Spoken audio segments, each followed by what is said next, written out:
In the early 20th century, the war to end all wars didn't end war at all.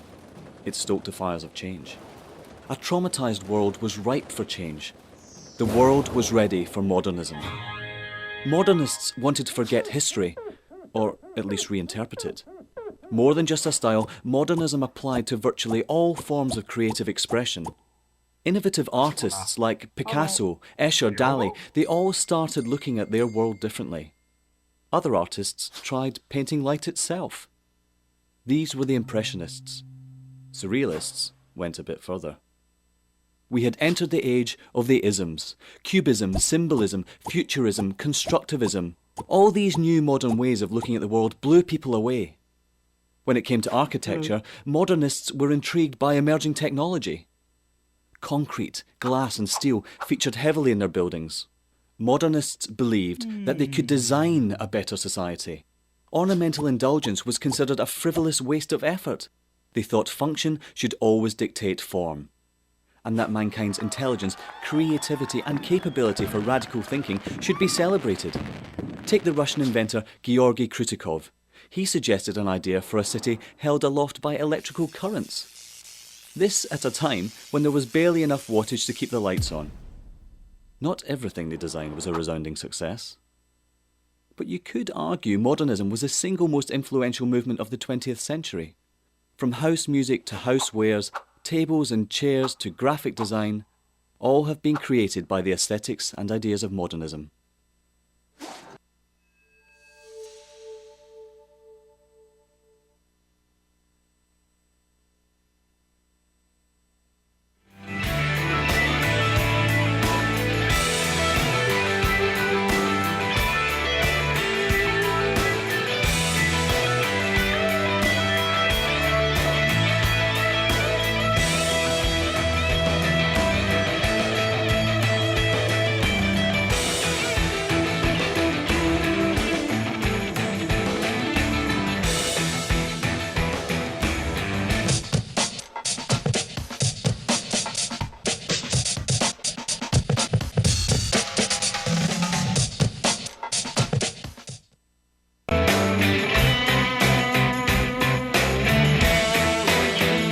Hey, and a top of the morning to you, good friends. Good to see you this morning. Welcome to the Bill Press Show this Tuesday, April 8th. We are coming to you live from Washington, D.C., our nation's capital, and our studio in Capitol Hill, just down the street from the United States Capitol building, keeping our eye on what's going on here, around the country, and around the globe, bringing you up to date, and most importantly, giving you a chance to sound off and give us your comments.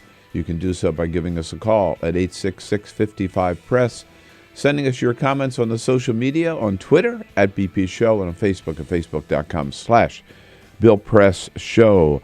Among the stories we'll be covering this morning, there are new numbers out today that indicate that the number of uninsured Americans today is the lowest it has been since 2008. Just one more piece of evidence that Obamacare is working. It is lowering the number of Americans who have no health insurance. That's what it's all about. In the Senate yesterday, the big bipartisan vote extending unemployment insurance for those long-term unemployed. This bill goes back to January, goes forward through the month of May. It took 3 months to get it done in the Senate. But now it goes to the House of Representatives, where no action at all is expected because basically John Boehner and Tea Party Republicans don't give a damn. Today is Equal Pay Day. President Obama will sign 2 executive orders to help women achieve that goal of equal pay for the same kind of work done by men. But it was also revealed yesterday, whereas women in America on average earn only 77 cents for every dollar a man earns at the White House, women earn 88 cents for every $1 earned by men. So there's even some progress, some work to do at the White House itself. All of that and more coming up here on the Bill Press Show, so stay tuned. Good to have you with us this Tuesday morning. This is the Bill Press Show. California, or the Golden State, has been in the midst of a 3-year drought. And this year, some scientists predict could be the driest in 500 years. Governor Jerry Brown declared a state of emergency in January and in February of this year. The world's 10th largest economy, California is also the United States' top agricultural producer. Half of all our fruits and vegetables come from California. The Golden State is not the only place on the planet struggling for this vital resource. In December 2013, the World Resources Institute found that 37 countries face severe water shortages. Free Speech TV would love to know what you think about this fight for water, especially if you're from the Golden State. Please call our comment line at 1-888-378-8855 or email us at comments@freespeech.org to let us know your thoughts.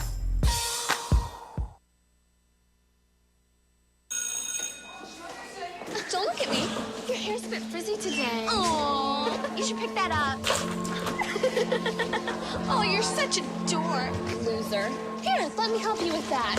Oops. Every day, kids witness bullying. Oh, look. Your crush is looking at you. Poor you. They want to help, but don't know how. See, no one here's gonna help you, because no one Teach likes your you. kids how to be more than a bystander. Visit stopbullying.gov. If you drive buzzed, it could cost you around $10,000. You'll face major legal fees, major fines, and steep insurance penalties. You could lose everything. Nothing kills a buzz like getting pulled over for buzz driving, because buzz driving is drunk driving. When some people struggle with their mortgage payments, they become frozen, petrified. Not knowing what to do, they do nothing. But the people who take action are far more likely to get the most positive outcome. Making home affordable is a free government program. Call now to talk one-on-one with a housing expert about the options that are right for you. Real help, real answers, right now.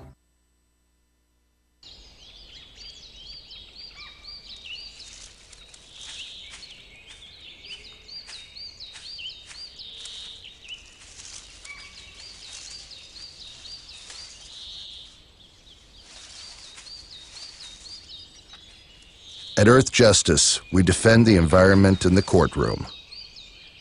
Join our fight. When you take a seat, you take a stand.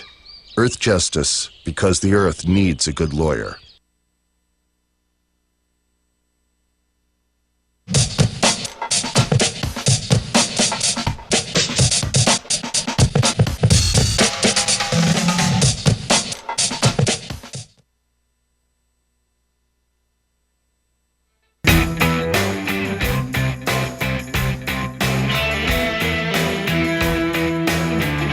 It finally passes the Senate 3 months later, but it's only good for another month. Yeah, it's progress around Washington, D.C., I guess.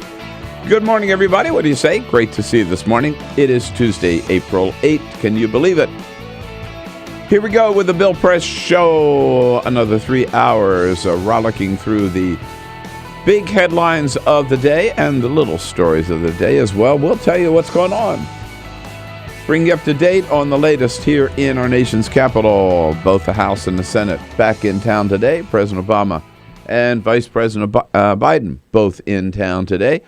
So lots going on here, lots going on around the country and around the globe. Still that hopeless search for any trace of the missing flight, Malaysian Airlines 370 down in the South Indian Ocean. Wherever it's happening, we'll bring you up to date. We will not only do that, we'll give you a chance to tell us what it all means to you. And we invite your comments by phone at 866-55-PRESS, on Twitter at BP Show, and on Facebook at facebook.com/Bill Press Show. Come on, we'd like this to be a real conversation, a real town hall every morning. You make that happen by joining us with your comments. Great show ready for you today. Thanks to our team here working hard on it. Peter Rugburn and Lisa Murphy. Hello, guys. Hey. Good morning. Good morning. Alicia Cruz there. the famous hand. It's all you ever see of Alicia, standing by to take your calls. You only see her hand because, the rest of her is busy on the phone. That's right. I mean, it's her job. Come on, don't complain. And Cyprian Bolding, whom you never see because he's the man behind the cameras for Free Speech TV and for our video stream at TawkrTV. We are first and foremost your local progressive talk radio show in the morning on your local progressive talk radio station. Grateful and proud to be there for you every morning. Also simulcast on Free Speech TV. If you have a satellite dish, you can find us on the DirecTV network. And on pardon me, whoa. Get it together, Bill. Worldwide on our video stream at TawkrTV, youtube.com/TawkrTV. And the big story again at the briefing yesterday was the selfie. President Obama. It's still making news, I can't believe it. The big poppy at it was last Tuesday at the White House when the president was feeding and welcoming the world champion Boston Red Sox to the south lawn of the White House. That big poppy, David Ortiz, suggested they might take a selfie. The president was really into it, and it turns out, and they did it, and it went all around went viral, as they say. And as we've talked, then we later discovered that David Ortiz had been hired the day before by Samsung to do publicity for them, and had been directed to try to get a selfie with the president, which he did, and which gave Samsung, of course, again, a lot of publicity, just like with Ellen DeGeneres at the Oscars. So then word went out last week that there might be a ban on selfies. Jay Carney made it very clear yesterday at the White House they were not talking about a permanent ban on selfies with the president ever, ever, ever. It's just they wanted to be sure that nobody uses that for commercial purposes. But the whole flap gave Conan O'Brien a flashback to another president last night about what it means to take a selfie with the president. Crazy story in the news today. You probably heard about this. The Obama White House may soon ban the taking of selfies with the president. Ban them, yeah. When he heard this, Bill Clinton said, "Man, I remember when selfies with the president had a totally different meaning." Oh, man. Now, those selfies have been banned at the White House. Yeah, those have been banned. Oh, man. Bill Clinton, might be a nationwide ban on if Hillary Clinton becomes president. There will always be that little asterisk about Bill Clinton. Of course there will. He does. That's what people will always be talking about. His time, his frolic with Monica. No doubt about it. All right, Tuesdays, we love them around here because we get to welcome Arthur Delaney and Igor Volsky back-to-back on the Bill Press Show, which we will do again this morning. And then we have the director of Explore Mars. That's an organization. That's their whole purpose, Explore Mars. They're out there pushing the colonization of Mars. This is not a Newt Gingrich operation either. These are legitimate. Chris Carberry is going to be here, and it's very good to have him in today because yesterday NASA scientists reported that they had spotted a bright light beaming out from the planet of Mars. What happened? And it wasn't even Saturday night, which surprised everybody, right? So we'll get to the big stories of the day and one of the big controversies of the day in the sports world. But first, this is the Full Court Press. Just a couple of other stories making news. Bill, as you mentioned, we have still not found Malaysian Airlines Flight 370, but National Geographic is taking a moment to point out that this is a good opportunity to examine the garbage in the world's oceans, because as we've seen, a lot of times they think they may have found a piece of plane, and then they get there turns out to be plastic bags, giant pieces of garbage. They point out that not only is it pollution that we've put out there on our own, but for instance, there is a Texas-sized piece of garbage, just a garbage patch that have collected, and a lot of this came from the 2011 Japanese earthquake. A lot of it washed out to sea and collected into this giant patch of garbage, and our oceans are just littered with it. So it's just an opportunity to point out that the oceans are dirty and we got to clean them up. So true. And I thought it was telling that at least twice now they spotted debris They thought, oh, we found it. We found a plane. The Pieces size of it a are plane, floating. by the way. And they went down, and it was nothing but just trash. Yeah. Yeah. That's a real problem. I heard, too, they were reporting there was a lot of sound, too, underground, in the oceans, so you can't really, with the whole the pings they're hearing, how much, there's other sound there, interference. That's right. The Washington Post says that reading things online might be making us dumber because you don't necessarily sit down and read cover to cover or read a full page on the internet. You skim through, and that is making us dumber, and it's teaching us to not sit down and actually read long-form pieces. I think that's a good point. I think that's a very fair point. Yeah. There was a study done by Tufts University, took a look at our reading habits, and found out that retention levels, the things that we remember from what we read online, are getting worse because we're just skimming through. Yeah, basically, I read headlines online. Oh, I'm totally guilty of this. Yeah. Totally guilty of it.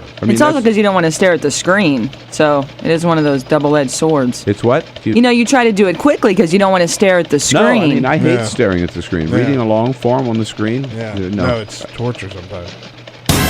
And the new Star Wars movie, they haven't announced the cast yet, but we do know one person who's coming back. He's an original actor from the original Star Wars. Peter Mayhew is coming back as Chewbacca. Oh, no. Really? Cyprian with a Chewbacca impression. That was too good. Wow. Yeah. Chewbacca's in the coming studio. back. Chewbacca is coming back. He's going to be in the new Star Wars movie, and it will be played by Peter Mayhew. Mayhew, very tall guy, obviously, because he plays Chewbacca. He's been hampered with health problems and has trouble standing for long periods of time, but he will be back, according to Hollywood Reporter. Leonard Nimoy? You're thinking of Star Trek. Oh, You're thinking of Star Trek. I'm sorry, Star Trek. Come on, Bill. You know better than that. Oh. Well, Please, if you're going to use sci-fi references, please get your story straight. All right. Chewbacca back. Yes, indeed. Well, we now know the big winner. We all picked Kentucky. Well, Peter, you picked UConn, though, didn't you? No. I know. I didn't do a bracket, but I said that. But yesterday when we were talking about it, I said I thought UConn had a real shot at winning. Yes. At any rate, and as I recall, you said they were the team that should win, basically the better team. But Kentucky had been playing so, kind of above its league, maybe. At any rate, 60-54 was the final score. Connecticut is it gets the NCAA men's title. The women play tonight. After the game last night, did you watch the game? Was it good? I didn't watch the game. Yeah, okay. I didn't watch the game. Can't believe you didn't. You watched so much of this tournament. I know. But the coach, Ali, what is it? Kevin Ali of University of Connecticut said basically, look, we are the champs. Somebody told me we was Cinderellas, and I was like, "No, we UConn. This is what we do. We born for this. We bred it to cut down nets. And like I told you, we now are chasing championships chasing us." And you know what's fascinating about Kevin Ali is he beat some of the biggest, most impressive names in college basketball to get them. He beat Tom Izzo, Michigan State. He beat Billy Donovan from Florida. He beat John Calipari from Kentucky. I mean, these are like the Mount Rushmore of college basketball coaches right now. Yeah, and he's number one. John Calipari, you just mentioned. The coach of Kentucky was gracious in defeat and just said, we just missed a lot of opportunities. We blew it. They beat us to every 50-50 ball. We missed some shots that we needed to make and some free throws. But these kids aren't machines. They're not robots. They're not, computers. And I say it again, I wish I had an answer for them later in the game where I could have done something to just click it to where we needed it to go. But the whole tournament does raise one very important question we wanted to kick around this morning here to start off the show. And that is, what about these players? There's several stories have come out which have highlighted the problem for these players. They come to college. They are not paid to play, right? Some of them have scholarships, but they're not paid employees. They are the college makes a lot of money off them. They get none of it, and they do have the opportunity then, some of them, to play just for like a year and get out, right? They call it, one and done, right? Come in, and if the NBA is interested in them and they've got a chance, they just come in, play as freshmen, like they're 5 freshmen in Kentucky. Some of them are going to be recruited, no doubt about it. Yeah, some of them will go into the NBA draft. Right.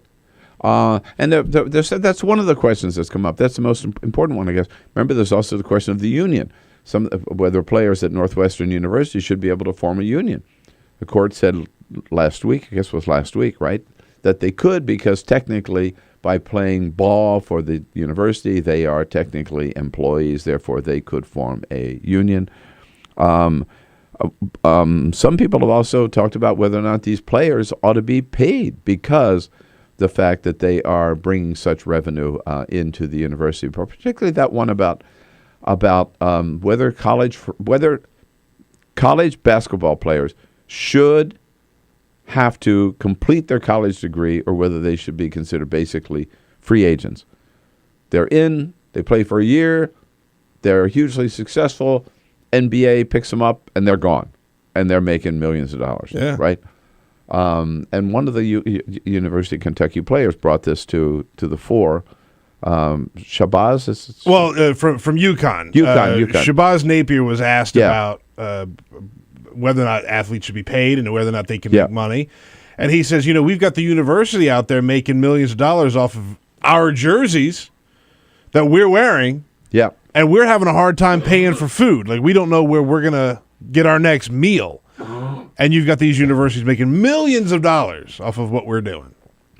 So I'm mixed about these guys, the idea that they would just play for a year. I mean, I get it because it's maybe their best opportunity, really, to cash in, right, for a career that is a career that they want.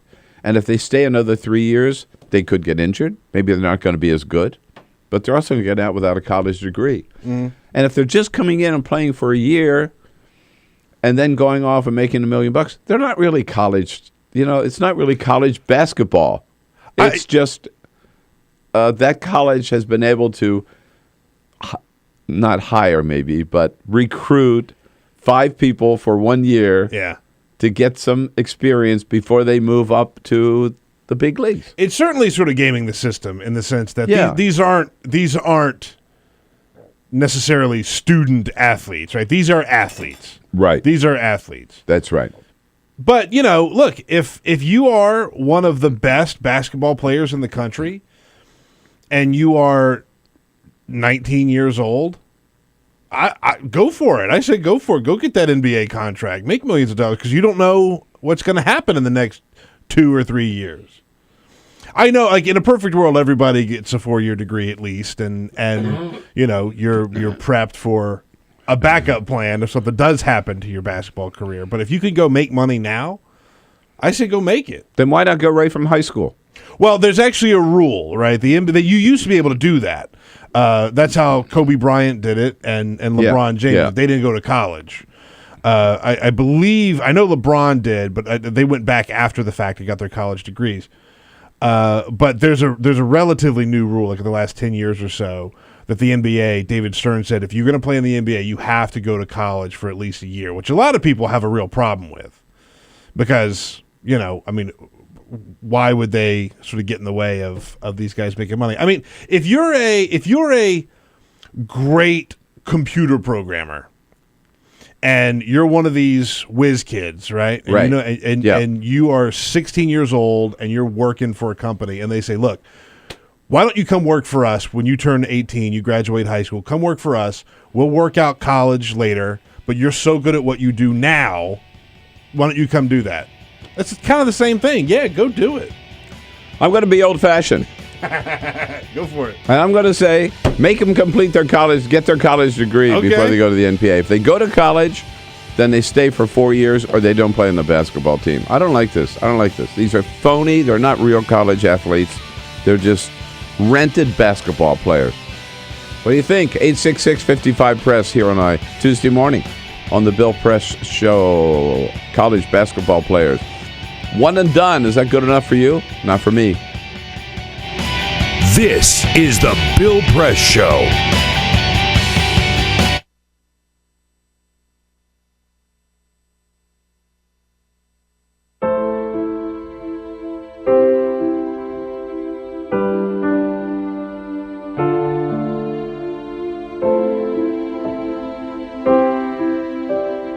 I have run these canyons for 6 million years.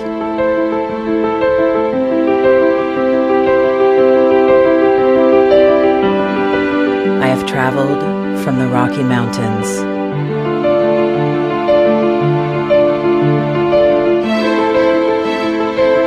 to the deserts, through scorching heat and freezing cold, from the land of the dinosaurs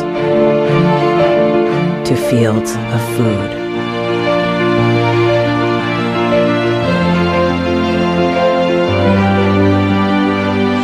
I lend my hand to 7 states, 2 countries, 9 national parks,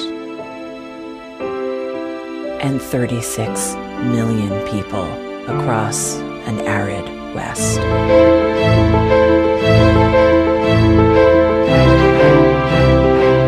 am not the strongest or the largest, but I am the hardest working.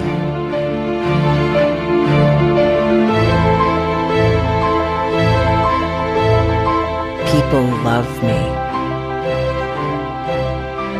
My playfulness, My beauty, my power,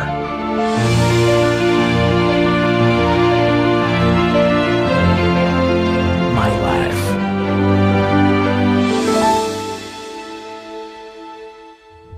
But I don't think I can offer any more. I am tired. I am tired, tapped, and tied.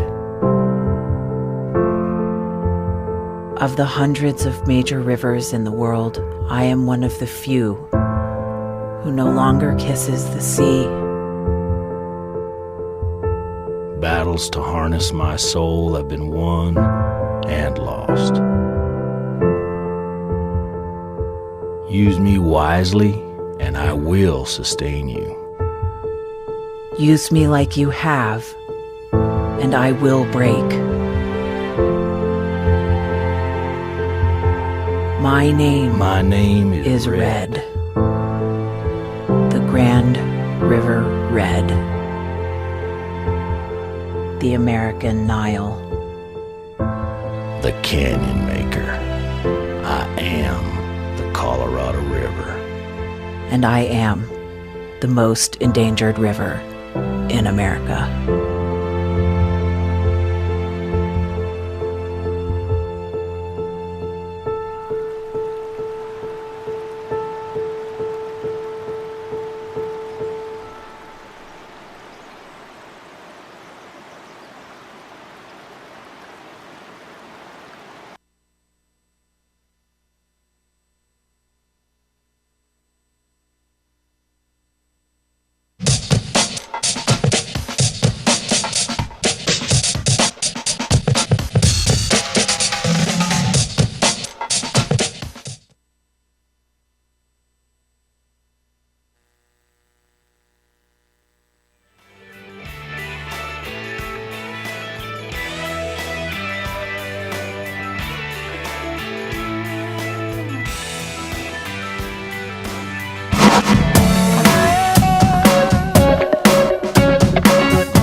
This is the Bill Press Show.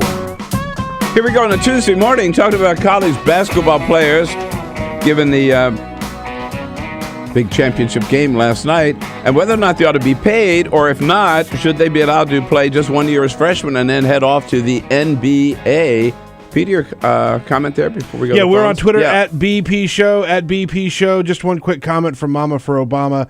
Says student athletes.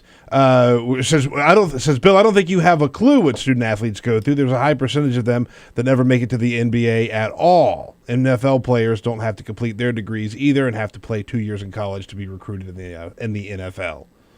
So 2 years of college as opposed to maybe just 1 year. Yeah. Rachel's out in Tucson, Arizona. Hi, Rachel. Quickly, what's up?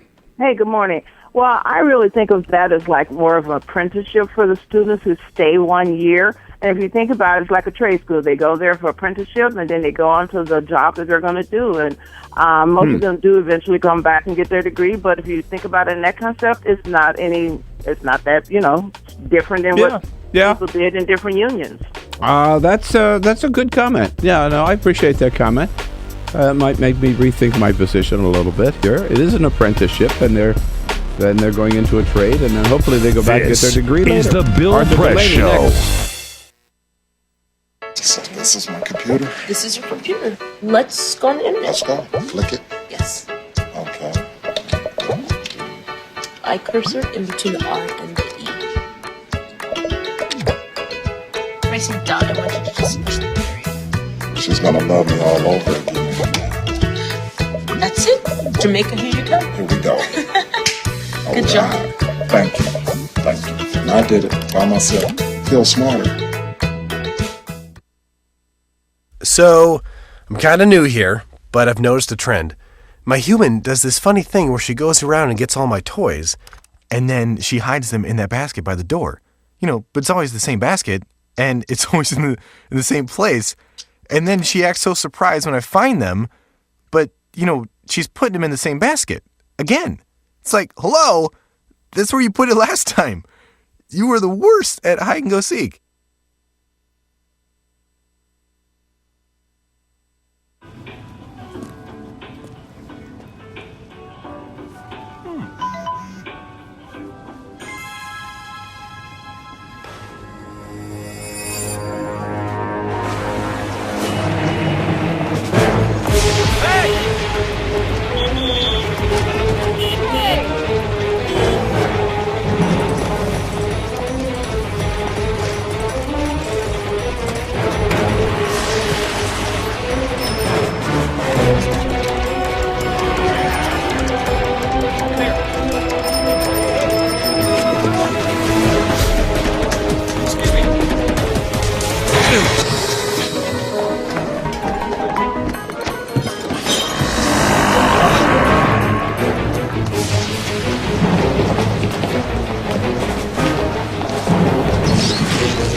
So, same time next week?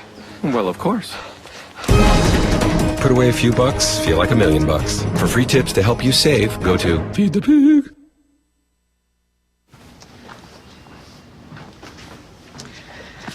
All right. I know this isn't any fun to talk about, but we should. Okay. So who's going to do what? I'll pack the dead batteries. Great. I'll only put what I don't need into a duffel bag. Perfect. That's totally unhelpful. No problem. Meanwhile, I will try to comfort everyone by speaking in a calm voice. And I'll try to get the generator going without any gas. Oh, let's not forget the cell phones, which probably won't work. Right. And who is going to handle supplies? I can forget to do a list for us. Thanks, pal. Well, I think we couldn't be any less prepared. I'm proud of you guys. Talk to your kids about who to call, where to meet, what to pack. Visit ready.gov/kids for tips and information. Hey, thanks for stopping by. I followed your character since the first episode. I'm a big fan. Big fan. Thank you. And listen, your storyline, it makes for incredible TV drama. Thing is, your drug use is very adult content. too adult for the kids. So I'm gonna have to block you. Oh, man. Yeah. Well, have a good one. You're a nice lady.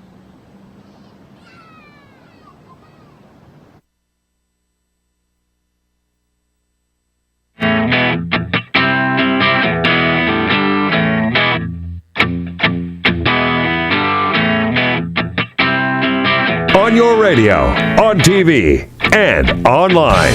This is The Bill Press Show. Here we go, 33 minutes after the hour, Tuesday, April 8th. Great to see you today. We're coming to you live from our nation's capital in our studio on Capitol Hill in Washington, D.C. Brought to you today by the National Education Association, the good men and women of the NEA, Teachers of America under President Dennis Van Rokel. Creating great public schools for every student in America, you bet, and you can find out more about their good work at their website, NEA.org, on a Tuesday morning. It is Arthur Delaney time here this hour every morning, every Tuesday on the Bill Press Show. Arthur Delaney, the champion of the middle class for the Huffington Post and for the Bill Press Show. Good morning, Arthur. Good to see you. Champion, March Madness. That's it. And you have been out there, the lead sponsor, protagonist for extending unemployment insurance for the last 3 months. Well, Arthur, I've been writing about it. You finally got it done yesterday. Did it. Yeah. I know. Well, what the hell took you so long?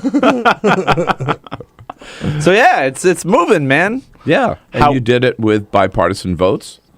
Yes. It now good work. It good now work. it now will Republicans in. Yeah. Okay. The situation still a little less dynamic than its proponents would like, because John Boehner still says he's not too into it, which is what he has said all along with various excuses. And they had a statement ready before the Senate vote. This is embargoed till after the vote. We have not actually yet heard from the Speaker's office in the new world we're in, which is a world in which the Senate has passed this legislation. And what Democrats have hoped all along is that when the Senate passes the bill, it will be a game changer. It will change the atmosphere, and John Boehner will breathe that air and maybe have a change of heart. I do have just a little bit of breaking news on that front, by the way. Just moments ago, about half an hour ago, disgraced former Congressman Bob Ney. You remember Bob Ney? Yes. Yeah. Corrupt Congressman. Well, he tweeted. He hadn't tweeted in like a month. But just a couple moments ago, he tweeted. He said, "Speaker Boehner, ironic that you will not pass the unemployment bill. Next year, you will also feel how it is to lose your job as Speaker." And then he follows up with that, says, "FYI, when I say that Boehner will lose his job as Speaker, the House will remain Republican. John will be fired by his peers." Yeah, but that doesn't kick him out of Congress. Right. Bob Ney should know that. Right, he should know. But, I mean, this is a Republican who's going after him over the unemployment stuff. That is interesting. Yeah. All right, I want to come back to, before we talk about the lack of expected lack of action in the House, it's worth noting, I believe, that this Senate bill is only good for 5 months. Well, actually, yeah. Right. So we're April 8th today, which means we have to refight this battle at the end of May. I would be amazed. Right. As if, even if it passed the House today, it would only be valid through the end of May, and it's back, and it's retroactive to the beginning of January. So with 3 months, take 3 months, the best that the Senate can do is pass a bill that lasts 5 months, and they take 3 months to do it. This is absurd. And the bill comes with permanent changes to unemployment compensation, the federal system of unemployment insurance. So Republicans win permanent changes to the system in exchange for what is really less than 2 months going forward. Right. But the goal all along has been to get some checks to some of the 2 million people who have been missing out since the end of December. And realistically, if they passed it today and it landed on the president's desk and he signed it, it's going to take state agencies a while to actually send those checks out because they've got old computer How systems. much money are we talking about? We're talking about $10 billion for the full 5 months. And for the individuals... Right, that's what I'm talking about. I've been unemployed for... Let's say I've been unemployed for over 99 days or whatever it is, right? And so I qualify for this, and I haven't had a check since January. Yeah. So I'm going to get one big fat check. So yes. What are we talking about? Well, if you are in one of the states that still has not winning the lottery, is it? No. Like the crappiest lottery ever. Yeah. But if you're in one of the states where the state agency has said Congress might do something, keep filing your claims every week, and only a handful of states have done that, and you have continued filing, you would get all of the money that you had missed out on. It's average about $300 a week, $1,200 a month. So we're looking at like $3,600. $3,600 going back, and then if you keep filing, you'll get another $2,400, right? Yes, if we're just taking the average amount. Your unemployment benefit is determined by how much you made in your previous job, and you have to have been working for a long time. So $6,000, but if you're without a job, $6,000 is a good chunk of change. This is long-term unemployed people, so they'd already been out of work 6 months. That's the only way you become eligible for these federal benefits. These are people whose savings had already been depleted by the time they were eligible. I have interviewed several people who already got their eviction notices, already lost their cars, already moved out of their houses, had their utilities cut off. So the damage has been done. They're not necessarily, for many of these people, going to be able to keep their lifestyle the way it had been. It's over for them. They'll still benefit from these checks, but it's an interesting situation with Congress having waited more than 90 days to do this. Yeah. People already hanging on by their fingernails before they even let these programs lapse. I think what Democrats ought to do is they don't bring these people that you interview. I mean, bring people like that up here to Congress. And they do. Put them in front of these committees and have them these Republicans stare them in the face and say, "No, I'm not going to help you out. You're a lazy bum." Well, that is the heart of their strategy. It's what it has been all along. For a while there, it looked like this was dead even in the Senate. And what Democrats did was talked about unemployed people, blast out to reporters the local news stories about the thousands in each district who had missed out on benefits. And they had a few press events in which they bust or flew people to Washington and just had them tell their stories. And there's really no response to that unless you were one of the few backbench Republicans willing to call people lazy to their faces. And Democrats in the House are kicking off their strategy of doing this again. Today, there will be unemployed people at the Capitol talking about it. It's potentially an effective strategy. But that is, I would hope, a good strategy. I hope it succeeds. Now, this is part of a mosaic, it seems to me, because if we can borrow a phrase, a full-court press, the White House has been putting a full-court press Can we borrow that phrase? I think that's copyrighted. Are we going to get sued? I wish it were copyrighted. Carol's going to sue. But the White House has been putting a full-court press on these, if you will, employment job issues. Yeah. The president went to the University of Michigan last week, Ann Arbor, talked minimum wage. Yeah. Today, today is Equal Pay Day. He's going to be talking about equal pay for women. The Equal Pay Protection Act, I think it is going to be, the Paycheck Fairness Act. Yeah. In the Senate. This week is going to be voted on this week. And the president keeps coming back to these issues, and he signed a couple of executive orders about federal contractors having to pay a minimum, the new minimum wage, right? He's signing some more executive orders today. So this is a concerted effort to keep a focus on this issue. Is it going to work? Well, this stuff is really popular, like minimum wage, unemployment insurance. Polls tend to show that majorities support these policies, including outside the Beltway. In many instances, majorities of Republicans even. Yeah. And it's there's tension in the Republican position. They want to be the party of entrepreneurs, and this is really worker issues, but they don't want to, crap on workers who are voters. And so Democrats, even if they don't think this has realistic chance of getting through both houses of Congress, have been making lots of noise about it. And unemployment insurance has been like the main thing next to minimum wage, and now equal pay for men and women is coming along. Immigration reform is also, I'd add to this list of stuff that helps working and poor people, mainly working people.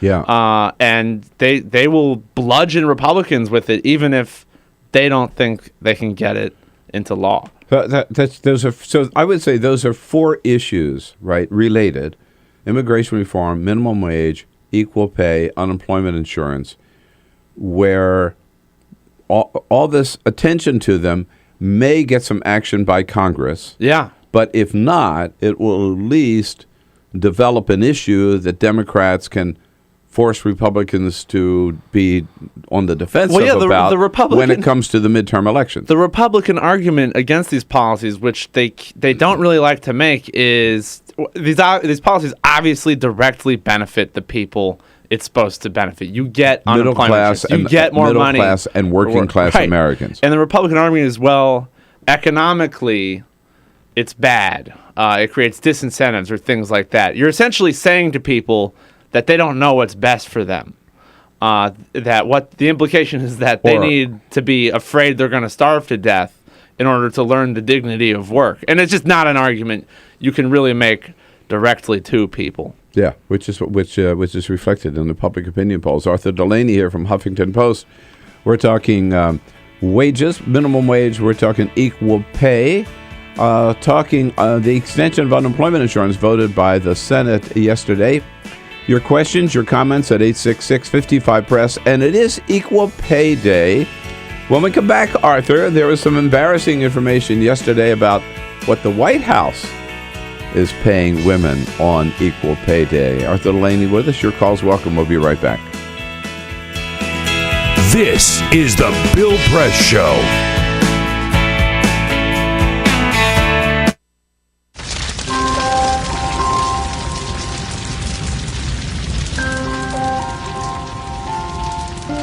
A single ember that escapes from a wildfire can travel more than a mile.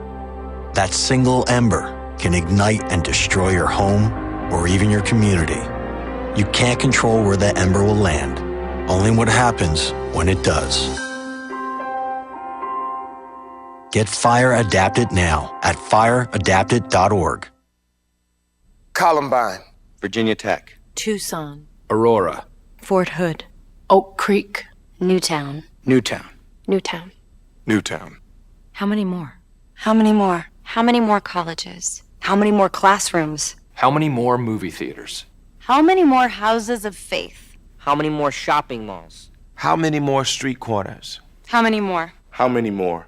Enough. Enough. Enough. Enough. Demand a plan. Right now. As a mom. As a dad. As a friend. As a husband. As a wife. As an American. As an American. As an American. As a human being. For the children of Sandy Hook. Demand a plan. No more lists of names. It's not too soon. It's too late. Now is the time. Before we all know someone who loved someone on that list. No more lists.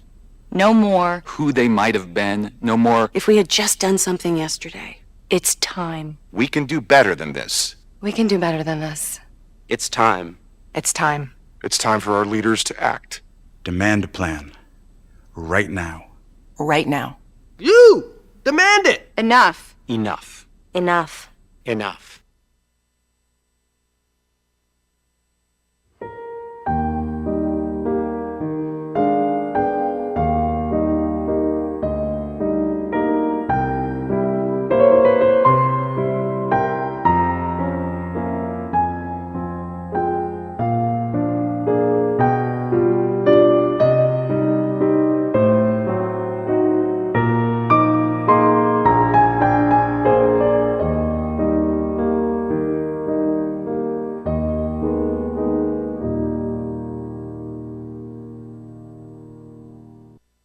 None of us would want to be told we can't marry the person we love. As Americans, we believe in freedom.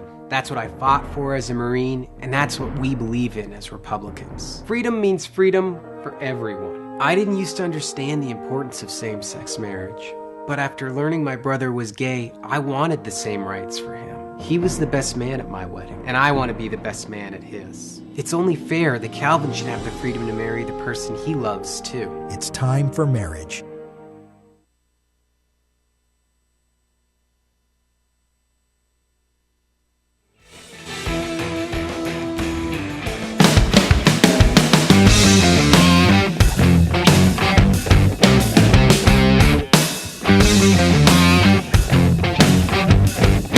On your radio, on TV, and online. This is The Bill Press Show. 12 minutes before the top of the hour. In the next hour, Arthur's evil brother, Igor Volsky, will be here. Prince Igor from Think Progress. And do you guys ever see each other, like, in between shows? You know? Do you ever get Yeah, we together? always high five when I'm leaving. That's what I mean. He's But I sitting mean, there- other than that, other than here in the Bill Press studio, do you guys, like, ever get together, compare notes, and We're never in the same place at the same outfits time. and work on projects together? We can't No? compare outfits because it's just embarrassing for me. He's Yeah. so well dressed. He's very well dressed. He's very well he's a dandy one, that evil Igor. You ought to hear what he says about you. But anyway. I don't want to know. Yeah, probably best. All right. Probably for the best. Equal pay, 77 cents. Today's the day that every year highlights how much longer women have to work to make as much as a man does in the same job. 77 cents on average around the country they're getting for every $1 that a man earns. Why that discrepancy still? Haven't we grown beyond that, one would think, right? It's sexism. What does it matter?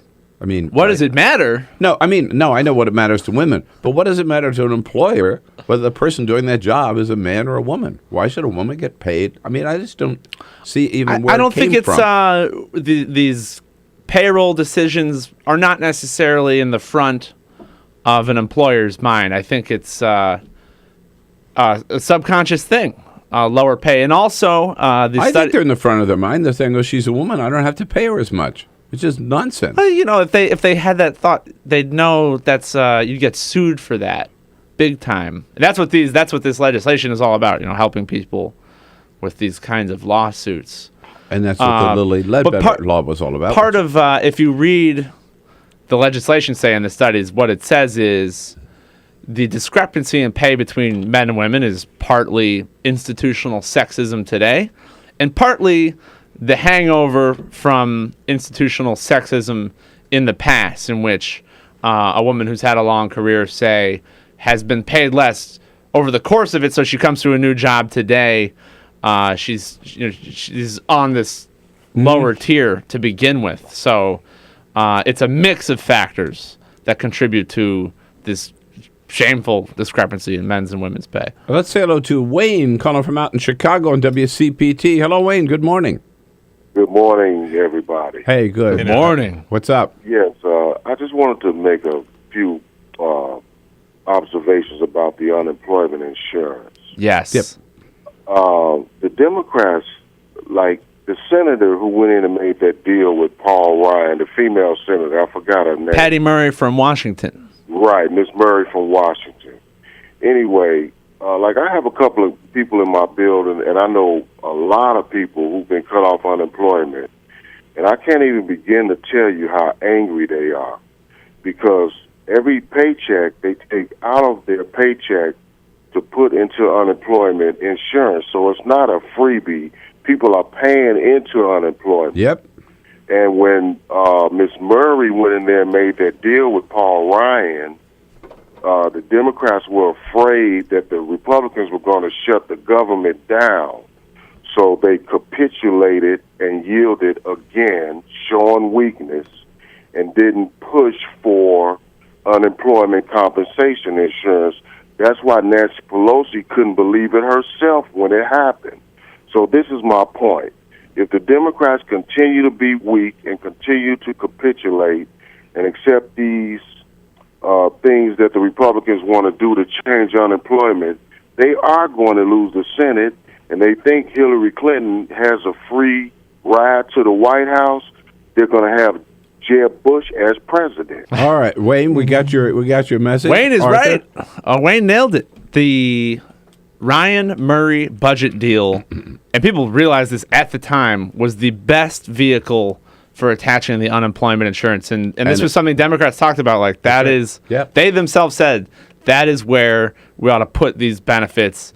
And they shrank from that fight. And when you it should have been included in that piece of legislation. And when reporters pressed them on that, like, why didn't you do that? Why didn't you either insist it be put in the budget deal, or before you left town for Christmas, do something with the leverage that you had to try to get this done? They said, well, you want us to shut down the government?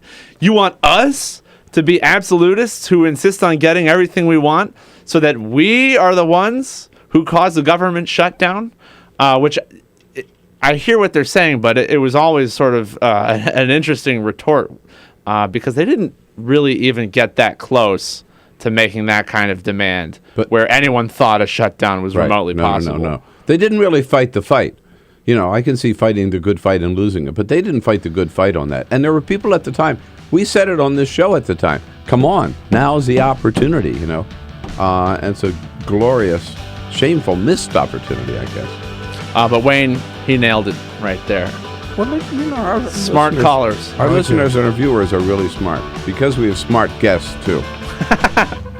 None smarter than you. Hear me patting there you go. All right. Billy Horowitz. Pat yourself on the back. Thank you, Arthur. All right. See you next Tuesday. See you next Tuesday. All right. We'll be right back. This is the Bill Press Show. So, I'm kind of new here, but I've noticed a trend. My human does this funny thing where she goes around and gets all my toys, and then she hides them in that basket by the door. But it's always the same basket, and it's always in the same place. And then she acts so surprised when I find them, but, she's putting them in the same basket again. It's like, hello, that's where you put it last time. You were the worst at hide and go seek.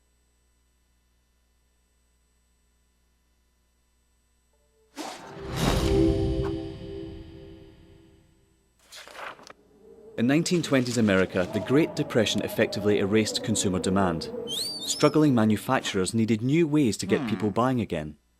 Innovative production processes like stamping and use of molds allowed them to use new materials for their designs. Products using vinyl, chrome, aluminium and plywood began appearing. American industrial designers began introducing streamlined, efficient shapes that shouted progress. Bel Geddes pioneered what we now refer to as utilitarian art. Things that had little reason to look sleek now all of a sudden did. At the 1939 World Fair featuring Bel Geddes' immensely popular Futurama exhibit, a new era of American industrial design proudly claimed to be building the world of tomorrow. Americans found great positivity in these futuristic forms. Yay. Things were looking up. American industrial designers realised that by making objects look great, people simply wanted them more. From cars to kitchen appliances, the most influential society on earth was spending money again.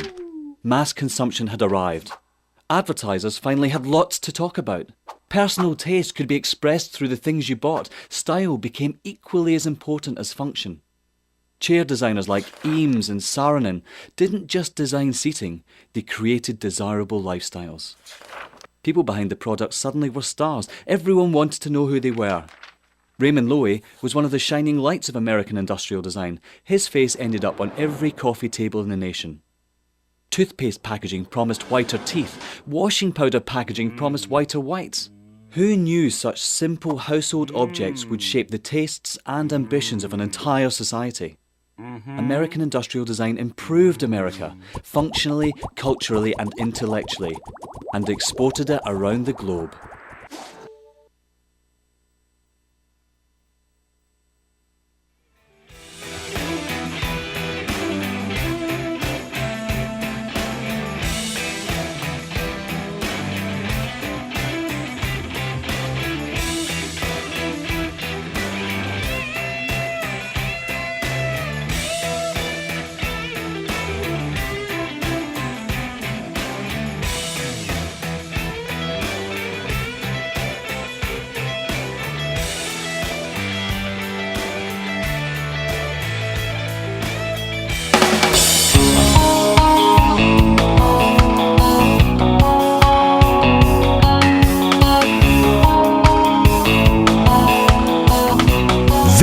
is the Bill Press Show.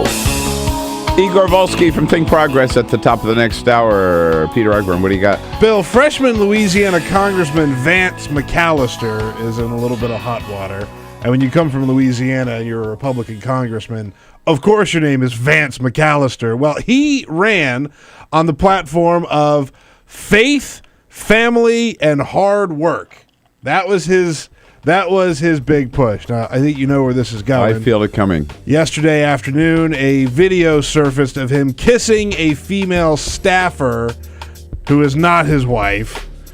He admitted that it was her and that he had some problems. He was going to take care of them. But he actually did it in his congressional office in Monroe, so it was all captured on closed-circuit television. I call that hard work. I mean, certainly not faith, but... This is the Bill Press Show. I'm the retired bishop with the Episcopal Church as the bishop for all chaplains in federal service. I read that there was a group of people that represented a sense of injustice that I had. We'd lost Zuccotti. I mean, there was a kind of a hope that maybe Trinity Church would be gracious and give refuge.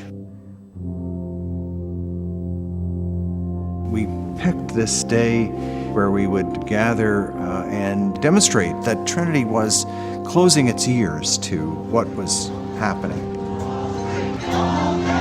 We marched around the block, and I realized that, my goodness, they're carrying a ladder. And I thought, well, this is the moment.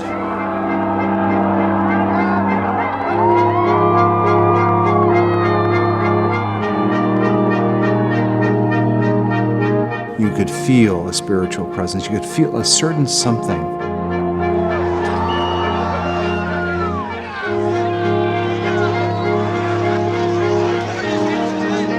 And then the cops came in.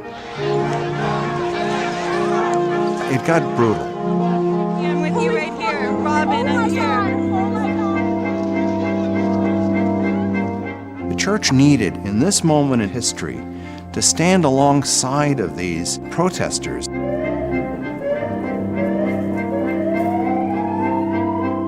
truth of Christ is found in the pews, is found in the institutional church, but it is also found in the streets. It's found in the honesty and the integrity, the insistence of people that you find in Occupy Wall Street.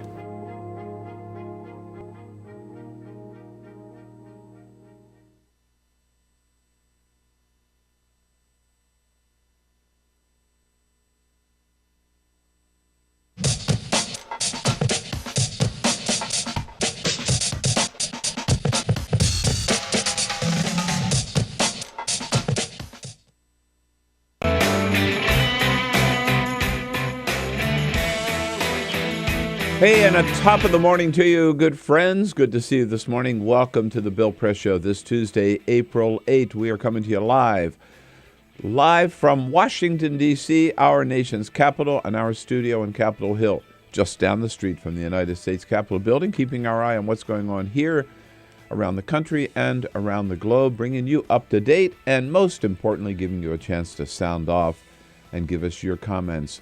You can do so by giving us a call at 866-55-PRESS, sending us your comments on the social media, on Twitter at BP Show, and on Facebook at facebook.com/Bill Press Show. Among the stories we'll be covering this morning, there are new numbers out today that indicate that the number of uninsured Americans today is the lowest it has been since 2008. Just one more piece of evidence that Obamacare is working. It is lowering the number of Americans who have no health insurance. That's what it's all about. In the Senate yesterday, the big bipartisan vote extending unemployment insurance for those long-term unemployed. This bill goes back to January, goes forward through the month of May. It took 3 months to get it done in the Senate. But now it goes to the House of Representatives, where no action at all is expected because basically John Boehner and Tea Party Republicans don't give a damn. Today is Equal Pay Day. President Obama will sign 2 executive orders to help women achieve that goal of equal pay for the same kind of work done by men. But it was also revealed yesterday, whereas women in America on average earn only 77 cents for every dollar a man earns at the White House, women earn 88 cents for every $1 earned by men. So there's even some progress, some work to do at the White House itself. All of that and more coming up here on the Bill Press Show, so stay tuned. Good to have you with us this Tuesday morning. This is the Bill Press Show.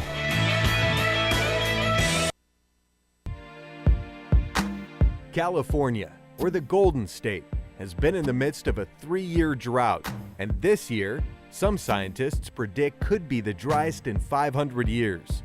Governor Jerry Brown declared a state of emergency in January and in February of this year. The world's 10th largest economy, California is also the United States' top agricultural producer. Half of all our fruits and vegetables come from California. The Golden State is not the only place on the planet struggling for this vital resource.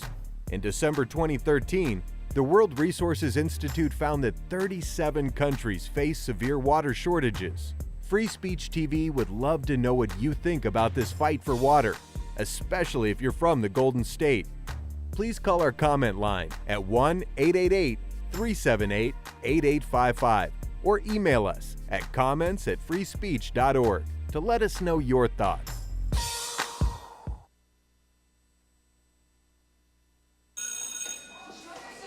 Don't look at me. Your hair's a bit frizzy today. Oh, you should pick that up. Oh, you're such a dork. Loser. Here, let me help you with that. Oops. Every day, kids witness bullying. Oh, look. Your crush is looking at you. Poor you. They want to help, but don't know how. See, no one here's gonna help you, because no one Teach your likes kids how to be more than a bystander. Visit stopbullying.gov.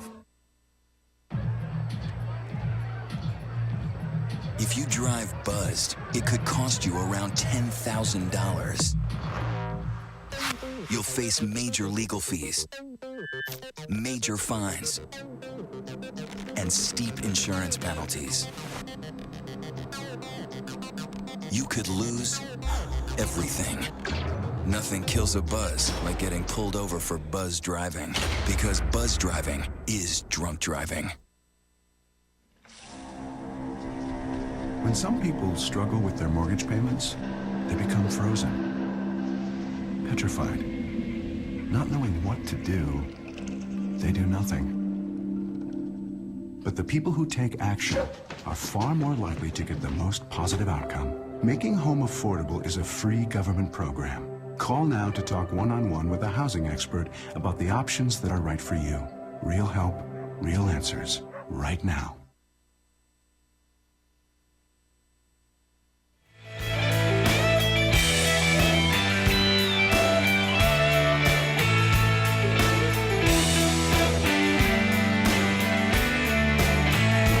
Damn it, it's about time. They are now? It's the latest. Yes, I heard yesterday from friends. It's the latest, I think, closest we've been in Washington. The cherry blossoms are around, so come on down and enjoy them. And thank you for tuning in to enjoy the Bill Press Show here this Tuesday morning, April 8th. Coming to you live from our studio on Capitol Hill. And booming out to you on your local progressive talk radio station, as well as on Free Speech TV this hour and on our video stream worldwide at youtube.com/BillPress. Sorry about that. Hello, where are we? youtube.com/TawkrTV, TAWKRTV. Igor Volsky, help me out here. It's a good thing Igor is here to save the day from Think Progress, managing editor, as he is every Tuesday. Good to see you, Igor. Good morning. Good to be here. We won't tell you the nasty things that Arthur Delaney said about you. He would. You know. Yeah. And then the thing is, pardon me. he's not man enough to stay around, right? No, he runs away. Yeah, And then- as soon as I come in, practically he's I just glare at him as he walks by. So he just says these things. Yeah, and runs away. Yeah, terrible. Everything good? Everything progress? Everything's great. All right. We got it. So everything's right here with our team, Peter Ogburn and Lisa Murphy. Good morning. With Alicia Cruz there, that's it. We get the hand waving. She's standing by to take your calls. Some hair on this microphone. Who used this before me? Arthur, Yeah. I told you, it's Arthur. What did he do? My goodness. And as I mentioned, Clean my face after this. pardon me, Cyprian Bowling. I'm introducing our team here, please. So may I get a word in? May have lost control a little bit. I think we have Cyprian Balding, our videographer, keeping us looking good on the video stream of Free Speech TV and on TawkrTV. Big wars in a big war here in Washington, D.C. between Senator Feinstein and the CIA. That is a subject of my column in The Hill this morning, thehill.com. Check it out. But also a big war going on in the fast food chicken business, as Conan O'Brien talked about last night. Of course, the all-time champion for years and years and years has been KFC. They now have been maybe taken over. Here is Conan. According to a new report, Chick-fil-A is now more profitable than KFC. Yeah. To try and catch up, KFC has just unveiled its new product, Extra Crispy Gay-Hatin' Wings. Delicious. Yeah. They got to get into that bashing gay business. Very profitable. Yeah, the Chick-fil-A. We were saying, that the Chick-fil-A can get away with that, like geographically where they're located. If they were other parts of the country, like in California, I think people would not. Would boycott Chick-fil-A. I disagree. They're in California, and they make a lot of money in California. Well, they've also pulled back. They've said, we're not really going to give to these organizations anymore. The CEO, Dan, whatever his name is, Kathy, said, apologized, said he shouldn't have said what he said. But it's interesting. It really depends on the business. You saw what happened with the Mozilla CEO because of the donation to Prop 8. Had to step down, and here, they seem to be doing very well. Well, but the Mozilla guy did not step back from his comment, he didn't say he didn't step wrong back, thing. right? But had to step down. Yeah, I didn't realize the guy from Chick-fil-A has. He didn't embrace any newfound position. He just said he shouldn't have said it as a CEO of a company. Which is right. I also love, like, on Facebook or on Twitter, every now and then I'll see gay friends of mine who will post a picture of their bag of Chick-fil-A and just say, I know, I shouldn't, but it's just so good. So. Here we go. Igor Volsky's here with us for this first half hour. Chris Carberry from the Explore Mars organization will be here at the half hour. Very excited to talk to him because yesterday NASA scientists picked up a bright light from the surface of Mars. I want to find out what the hell that's all about. I think so. I think somebody had their flashlight app on their iPhone. Probably. That's probably what it was. Checking their mail. And Elahe Izadi from the National Journal will be here as a friend of Bill for the next hour. So lots going on. We'll get right into it with Igor. But first, the big stories of the day. Full Court Press. Just a couple of other stories making news. Congratulations to the Connecticut Huskies basketball team. They beat the Kentucky Wildcats last night in the NCAA tournament final. They won 60-54. 30 students were arrested, by the way, in post-game riots because apparently the best way they know how to celebrate is to go out and break stuff. Just get so excited. What happens next? Well, the UConn Huskies ladies basketball team has a chance to win the national championship tonight as they take on Notre Dame. It's Notre Dame and UConn. Connecticut. Yeah, so it could be Connecticut men and women. Winning both? Winning both. Wow. Imagine what tuition will cost next year if they win both. Yeah, exactly. You gentlemen both write things outside of your regular jobs, right? So one trend that the New York Post is reporting my regular job is writing. Well, I mean, aside one of from my this regular radio jobs. show, I should say. Right. You do write. The New York Post is writing about a new trend not going into coffee shops to use the Wi-Fi and write, but going into bars. More bars are offering Wi-Fi. Oh. And it not only gives people the opportunity to get something to drink, but they also serve better food a lot of times. And so more bars are advertising, we have Wi-Fi, come in, have a drink, sit down. How early can you go? Well, that's the other thing. A lot of bars, especially in New York City, are opening earlier and earlier. So during daylight hours, they're saying, open at 11 a.m., come in, you could do your writing and have a few drinks. I think... I'm not sure what that does to your writing. But I think, for full disclosure, I want to point out that my latest column in the Hill newspaper was written in a bar. And everybody should point out, their column was written in the bar. We have a right to know, because I think that covers it a little bit, doesn't it? That's right. Yeah. Yesterday, we reported that Captain America, the Winter Soldier, set the box office record for April. And then yesterday, Marvel announced that the third movie in the Captain America trilogy will be coming out on May 6, 2016. Captain America 3 is all they're calling it now. They haven't announced anything else. But that is interesting because that is the same day that the new Batman and Superman movie comes out. It's going to Marvel versus DC. I learned English by watching Batman the Animated Series. Is that right? When I first came to America. Is that right? Everything I know is because of Batman, yeah. No kidding. That's right. Yeah. So these superhero movies, near and dear to my heart. All of them. I will almost always go see a comic book movie. It's just fun. It's fun. Fun light movie. And they've gotten to be better done and more fun to watch. Bill, however, will never go see one. I chose to see the Grand Budapest Hotel over the weekend rather than Captain America, and I'm glad I made that choice. I'm fine, yeah. It was a great movie. Wes Anderson can't do better. Captain America. You can't compare the two. I mean, it's like comparing a shoe and a shoelace. I had a choice. You can't compare the two. I made the right choice. 14 minutes after the hour.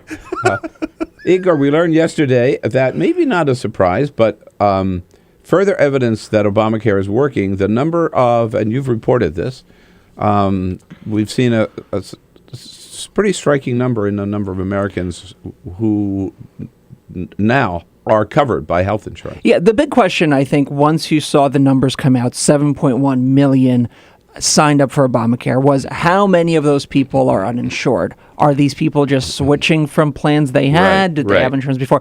And so this is just the latest in a series of studies showing that the uninsurance rate is in fact decreasing. Gallup says from 17.1% to 15.6%. That's significant. Which is significant, and it's falling fairly quickly. So there's some indication that some substantial portion of that 7.1 million on the new insurance exchanges is in fact uninsured. And it follows, again, a series of different studies from the Urban Institute, a think tank here in D.C., from the Robert Wood Johnson Foundation, all of which try to estimate this question. And of course, we won't know for sure until the administration releases official numbers later this month or next month.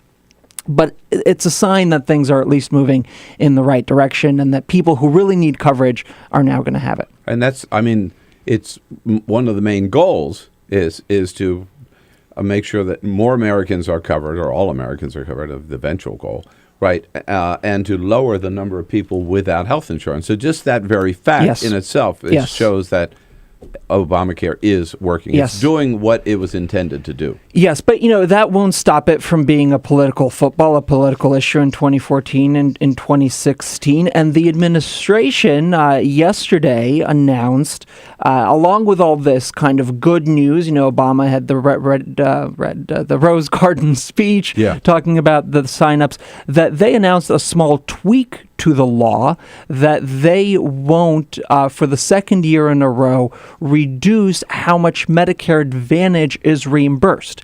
Now, you'll remember during the reform debate, they said we're going to cut back how much private insurers receive because it's an unfair subsidy. They get paid more than traditional Medicare, and taxpayers are just padding their profits. Obama said this over and over again in talking to seniors in town halls with AARP. Now, because of the political pressure, Democrats are facing, and the insurance industry ran an entire ad campaign saying seniors are watching, don't cut Medicare Advantage. Obama is saying, all right, okay, we'll hold it back. We won't make these cuts. We'll actually give them a small increase, which, if they're serious about cost control and reducing costs, it's kind of a dubious decision. The other development on the Obamacare front is, and Cyprian, I don't know what I can do here to help you with my computer screen in terms of getting this for our viewers on Free Speech TV to see, is the New Yorker is out with his new cover this week, which is going to generate a lot of controversy because it shows it's their way. So what should I do here? Just leave it. Okay, it's all right. Pick the monitor up and hold it over your head. What do you want me to do? No, do you want me to turn it to the right? No, just you're good right there. All It's like push pressing that monitor. I'll get out of the way and just show you that the cover shows President Obama feeding the medicine to some children. But if you look carefully, the children have recognizable faces. This shows President Obama feeding his medicine to an open-mouthed Mitch McConnell, standing alongside a little girl, Michelle Bachmann, and little Teddy Cruz in back of the two of them waiting his turn with Obamacare with a big smile on his face. This looks like John Boehner. Boehner walking by, got his dose. No, he just got his dose and he's walking out of the frame. Yeah. But as a way of celebrating this, the Obamacare is working now. Take your medicine, That's right. guys. Take your medicine and deal with it. Wow. Yes, indeed. You talked also at Think Progress this week about Republican kind of comic attempts to rebrand themselves, which they do every once in a while. Yeah, right? You hear about this every 6 months, I feel like. Right. But this is an effort by Jeb Bush, former governor of Florida, and Bobby Jindal, current governor of Louisiana, who's been working very, very hard to stay kind of relevant in the 2016 realm. They've endorsed this effort called New Republican. "Quote unquote" New Republican, and you go on their website and you really get the sense that a new Republican believes that government should go from the bottom up, not the top down, that economy should be controlled by small and run by small businesses, not by government, and all these kind of general platitudes trying to tap into this kind of populist grassroots fervor that you see on the Tea Party, that you see in the Occupy movement. But the very interesting and most detailed part of their prescription of what it actually means to be this kind of new Republican and to think like a new Republican is they say to build immigration policy from the bottom up and letting states decide who comes into the country and who doesn't. Now, it's a very curious kind of policy because you don't hear Republicans talk about immigration that way. They always say border first, secure the border, then move forward, and that the federal government should be responsible in doing that. Well, it turns out that Jeb Bush, in his book, Immigration Wars, you'll remember, of course, came out last year, talks about how it's not a good thing for there to be 50 different immigration policies, that the federal government needs to kind of deal with this and solve the problem. Did he forget that he took the opposite? Apparently he did, because he's endorsed and backed this effort now. So it's just, kind of this funny blunder in this, 50th attempt to try to rebrand themselves and try to kind of sound edgy. They've stepped into it with guys, and Jindal also, who kind of disagree with this major tenet of the group. Well, first of all, you cannot have 50 different state policies on immigration. I mean, Arizona can't decide we want all the illegal population that we can get, right? Bring them in. For jobs in our state. And then Texas say, but none are allowed over here. I mean, that just doesn't work. That's the weird part about this. Insane. Yeah.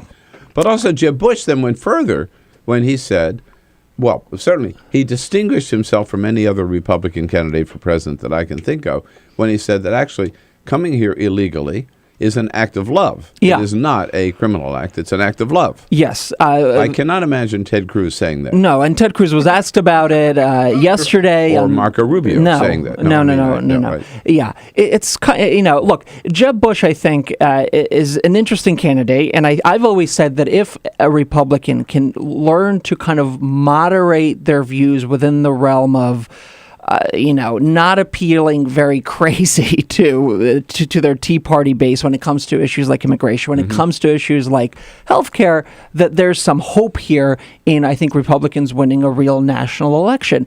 And Jeb Bush coming out and saying that is I think, a big start and a big move in that direction, that if he labels himself and brands himself as a moderate candidate who can attract the new Obama coalition, especially with Latinos, I mean, this guy can have a real shot. Will he win the primary? Who knows? Good luck getting to the primary with that position. Igor Volsky here from Think Progress. Join the conversation. Give us a call at 866-55-PRESS. This is the Bill Press Show.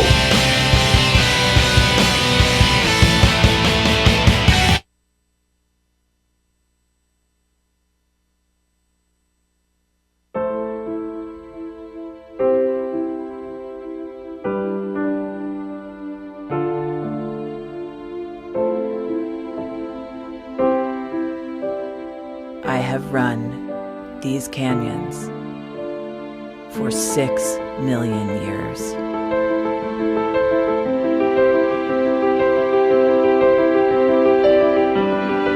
I have traveled from the Rocky Mountains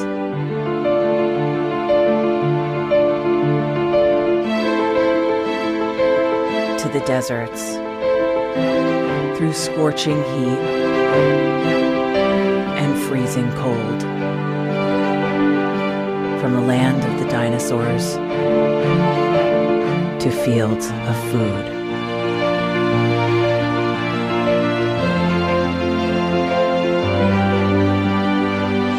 I lend my hand to 7 states, 2 countries, 9 national parks,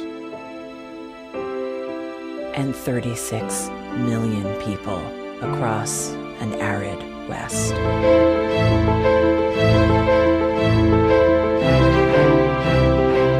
am not the strongest or the largest, but I am the hardest working.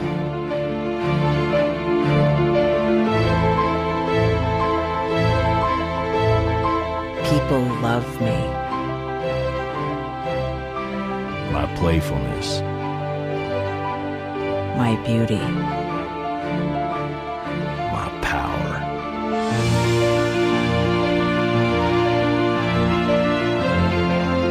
my life.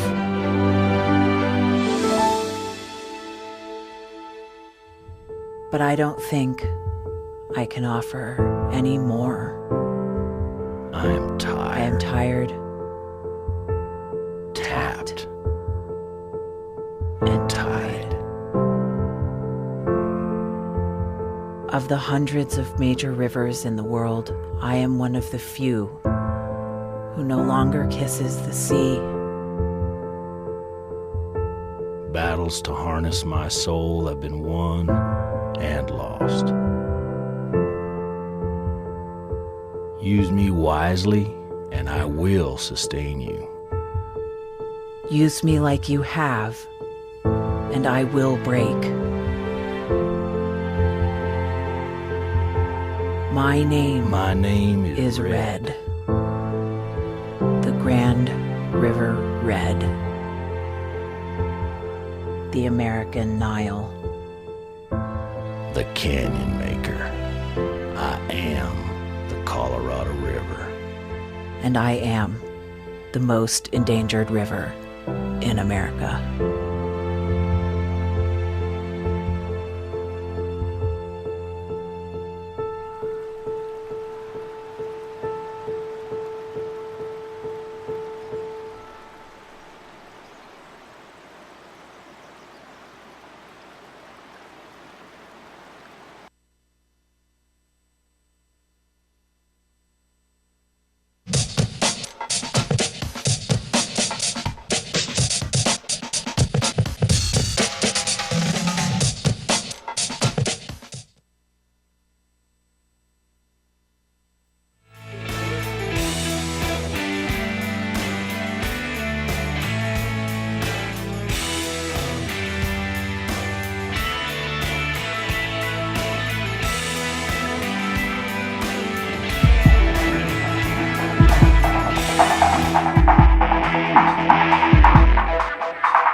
This is the Bill Press Show. We're going to Mars in the next half hour with Chris Carberry from the organization Explore Mars.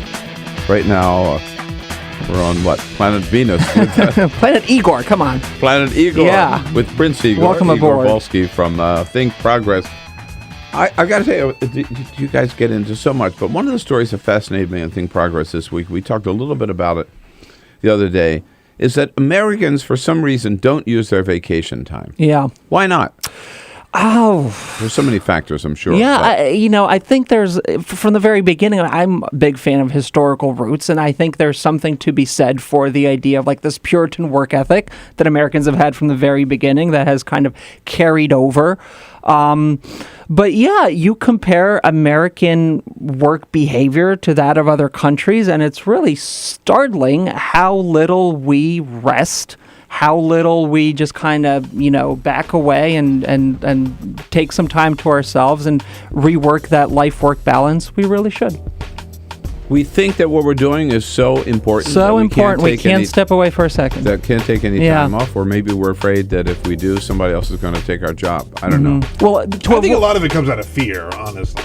Either the fear from the employer or whatever, you feel like you got to be working. My advice is take every damn minute off that you can get away with. Oh, I'm going soon. Yeah. All right. You won't see me for weeks. Igor Volsky, good to see you. Show.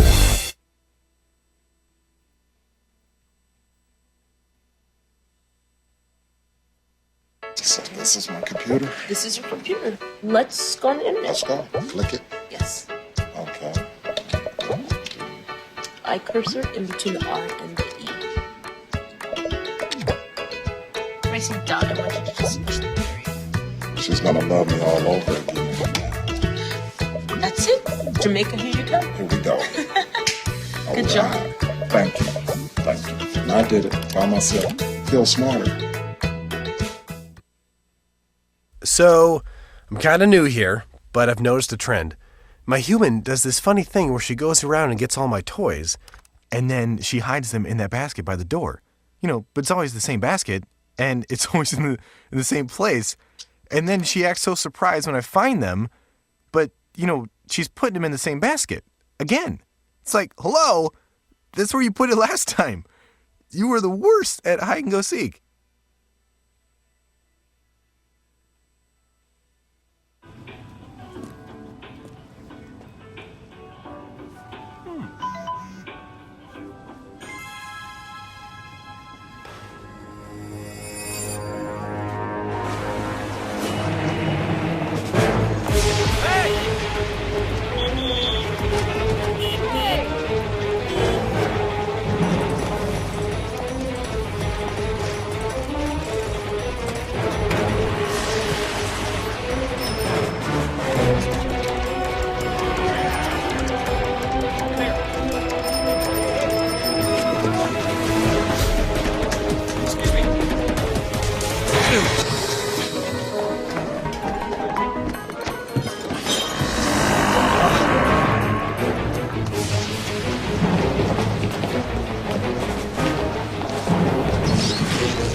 So, same time next week? Well, of course. Put away a few bucks, feel like $1 million. For free tips to help you save, go to Feed the Pig.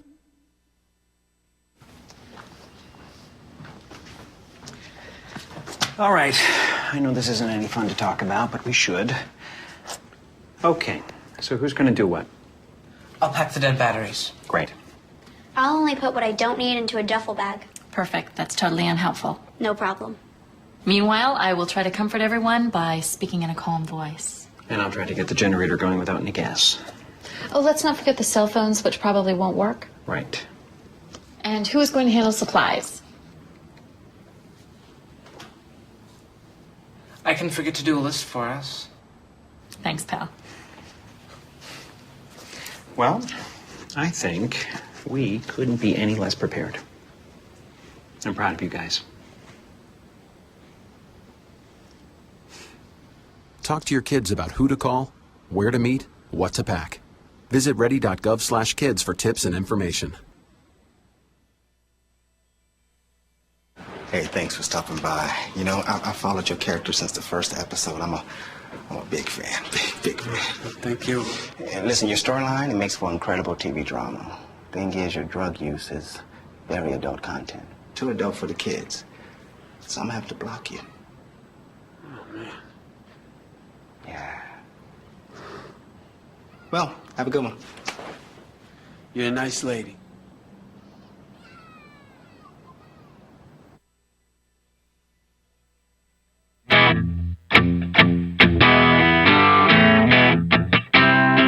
Connect with The Bill Press Show on Twitter. Follow us at BP Show and tweet using the hashtag WatchingBP. This is The Bill Press Show. Hey, make it 33 minutes after the hour now. What do you say on a Tuesday morning, April 8th? So good to see you today. We're coming to you live from Washington, D.C., our nation's capital. Brought to you today by the International Brotherhood of Teamsters. We all live better thanks to the good men and work of the men and women of the Teamsters Union under President Jim Hoffa.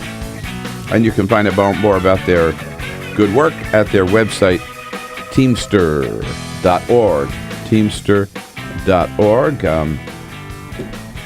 Good to see you today. Also, pleased to welcome to our show today and our studios today a good friend and a viewer and listener from Chelsea, Michigan. Mr. Craig Tepfer is here in Washington with his family. Stopped by to see the show this morning, and it's one of the services we provide here. If you happen to be in Washington, you're out somewhere around the country, and you enjoy the show, and you come to Washington, just come by, and we'll welcome you to the studio. Peter will show you around the Eastern Market. Elisa Murphy will take you down to Mount Vernon. Alicia Cruz will show you all the monuments. Cyprian Bolding will take you to a Nationals game. It's a full service operation. We've had to keep an eye on him just to make sure he's not taking office supplies, though. I just want to put that out there. I noticed he came in with a big bag this morning. I think unless he thinks we're not on to him, we got your number. That's right, we got it. So, anyhow, great to welcome him to the studio, and very, very excited to welcome back Chris Carberry. Is the executive director of an organization called Explore Mars, the kind of out in front of trying to get the Congress, the administration, the American people behind the effort for human exploration of Mars and eventually colonies on Mars, I guess. Hello, Chris. Great to see you. Well, great to be back. Thanks for having me on. Well, I'm particularly excited to see you today when I saw, here it is, this article with this headline. This is just yesterday. NASA photo captures strange bright light coming out of Mars. Chris, what the hell is going on? I have no clue. I just saw that this morning. I was just reading right in your waiting room over here because I knew you'd be asking me that question. So I figured I better read up on it. Nobody has a clue. Obviously it's getting UFO fans very excited. But, we'll see. They'll look at it. Probably just something going on with the camera. Probably something with pixelations or something that are dropping out that make it look like bright light. On the other hand, who knows? So I don't think anybody really knows what it is right now. It will the last time you were on Mars, you didn't leave a flashlight behind or something? Well, I didn't want to say anything. But there does seem to be more and more interest and talk about Mars. Now, you mentioned you're leaving here to go over to the Senate for a briefing. So, you're actively pursuing this with members of the Congress. What kind of interest do you find? Actually, much more interest than we have had in years. When I started doing this back in the 1990s, pretty much you got the giggle factor. You go in, we want to send humans to Mars, and they'd roll their eyes, and you just think you're somewhat nutty. But things have changed an awful lot. As when George W. Bush announced Moon, Mars, and Beyond plan, that started making it into formal policy. That plan went away, but under the Obama administration, they've also said that Mars is the ultimate destination for U.S. humans spaceflight program. So everybody assumes that the goal is Mars now, and we've noticed a groundswell of support within the space community. And you might say, well, of course, in the space community, but the space community isn't always unified. We've seen a lot more support there, a lot more support within Congress, and a lot of support within the public. We did, I think last time I was on, I mentioned we did a poll last year, right in the middle of the sequestration battles, and we found remarkable support for Humans to Mars programs, over 70%, which I was stunned by. And now isn't NASA going now in the opposite direction, away from human exploration of space? Not really. The problem is now... But there are no more, manned missions. There are no more well, there are, but we're riding on Russian rockets. Oh, okay. Up to the International Space Station. Right now, we have several programs going on. We have a program to develop commercial players like SpaceX, Boeing, and Sierra Nevada to build vehicles that'll bring crews up to the International Space Station. They're making a lot of progress. Hopefully we'll have them being able to get our astronauts up to the ISS within the next couple years. So we won't have to beg rides from the Russians. Yeah, right? and particularly now it's getting very complicated, obviously, with international relations right now. But we also have other programs going on. NASA's building a large rocket called SLS, Space Launch System, which is just a huge heavy lift vehicle, as well as a crew carrier. So there are a lot of programs going on. That rocket is being built specifically to get beyond low Earth orbit and send things on to Mars. What's the time frame we're talking about?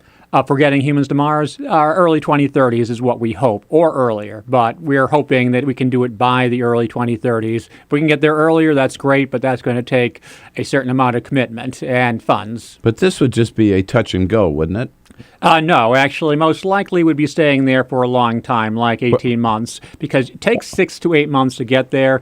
And then, of course, it takes 6 to 8 months to get back, but you have to wait for the window. Every little over 2 years, we have a window where we can send humans to Mars or send robots to Mars, within a reasonable time frame. So we're likely either to send them there for a month, or we'll send them there for about a year and a half, because so they can stay there for a month and still come back with the window, so they're not in space too long.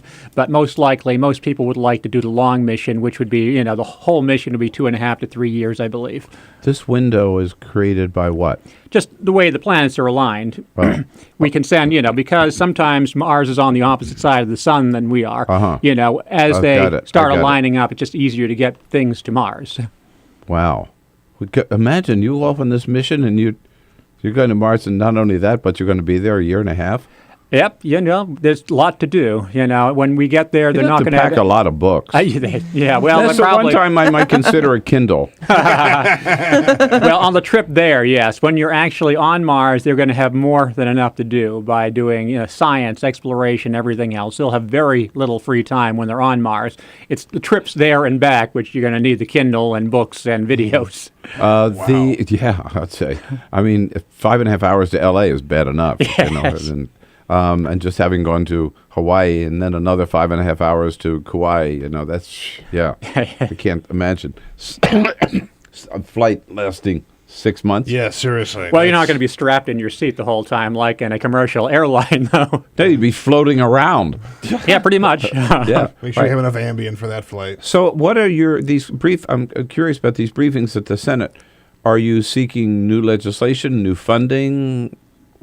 Right now, we want to build a coalition to be able to create consistency. One of the things we have agreement with this group. We had this meeting, a stakeholder meeting back in December. We agreed that it was feasible. There was agreement we want to do this, but it also could be affordable if we do it right. The key problem was, if we keep changing policy every couple or 4 years, whenever a new president comes in or something, we're never going to get there. The biggest problem is budgetary and policy consistency. If we can build a strong bipartisan coalition to support this, show them that we can do it affordably, it's feasible to do it, we're hoping we'll be able to maintain a program over many years. Without consistency, it's going to be almost impossible to do it, at least through the traditional governmental route. The organization is Explore Mars. Very simple website, exploremars.org. Chris Carberry is the executive director here in studio with us. Is there any champion, just one final question on the Senate, any champion either in the Senate or the House that you consider a member of Congress is a champion of exploration of Mars that you... There are several. I'm not going to go into all the names right now, but there are a number of people, and it's a growing number. Of course, many of them within the appropriate committees like science and science committees and the appropriate subcommittees on. Of course, there are the senators and Congress people who have NASA facilities also who are natural ones as well. But we have noticed an uptick. I've always thought of John Glenn. I was just wondering today if there's anybody who stands out as sort of the leader of NASA support at any rate. Now, coming up, you've got a conference here in Washington, right? At George Washington University. Yes, we have the Humans to Mars Summit coming up at GW on April 22nd through 24th. Oh, this month. This month, 2 weeks. April 22nd and 24th. The Humans to Mars Summit. We'll find more about that from Chris Carberry here on the Bill Press Show. This is I find this fascinating. Hope you do too. The very real possibility that by the early 2030s we could be landing a mission on the planet Mars. Your questions, your comments, you want to sign up? Here's your chance. 866-55-PRESS. This is the Bill Press Show.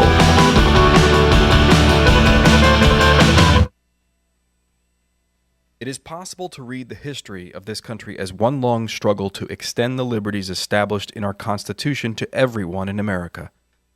In other words, who, according to our laws and culture, gets to be considered a person? The law creates legal personhood, and movements create law and change culture. So, how have the courts passed laws to shape our culture? That history goes way back before Citizens United. 1819, Dartmouth College versus Woodward, Supreme Court case, turned a corporate charter from a government-granted charter to a contract. This ruling gave corporations standing within the Constitution. 1886, Santa Clara County versus Southern Pacific Railroad. Though the court did not rule on corporate personhood, the decision was subsequently cited as a precedent to hold that a private corporation is entitled to the same 14th Amendment rights of due process and equal protection as human beings. This makes it impossible for us to make laws that treat local businesses any differently than giant multinational corporations, even if their business practices are deemed to be harmful to workers, the environment and communities, or if they have a history of violating the law. Hale versus Henkel, 1906. The court granted corporations the Fourth Amendment search and seizure protection. Dodge versus Ford Motor Company, 1919. The Michigan Supreme Court says the business corporation is organized and carried on primarily for the profit of the stockholders. Stockholder primacy is established. The purpose of the corporation, according to the court, is no longer to serve the public good, as it had been. It is now to maximize profit for shareholders above all else. Pennsylvania Coal Company versus Mahon, 1922. Corporations get the Fifth Amendment takings clause, meaning if you pass a regulation that impacts a corporation's ability to make a profit, that is deemed a taking, and they can sue for the right to future profits lost. This creates a chilling effect, and local and state governments become much more hesitant to pass laws in the public interest for fear that corporations can claim loss of potential profits that cities and states will be on the hook to pay. Buckley versus Vallejo, 1976. The Supreme Court rules that spending money to influence elections is protected under the First Amendment, in effect saying that money is speech. Citizens United versus Federal Election Commission, 2010. Today, the Supreme Court of Chief Justice John Roberts declared that because of the alchemy of its 19th century predecessors in deciding that corporations had all the rights of people, any restrictions on how these corporate beings spend their money on political advertising are unconstitutional. The court's ruling threatens to undermine the integrity of elected institutions across the nation. It's a rejection of the common sense of the American people.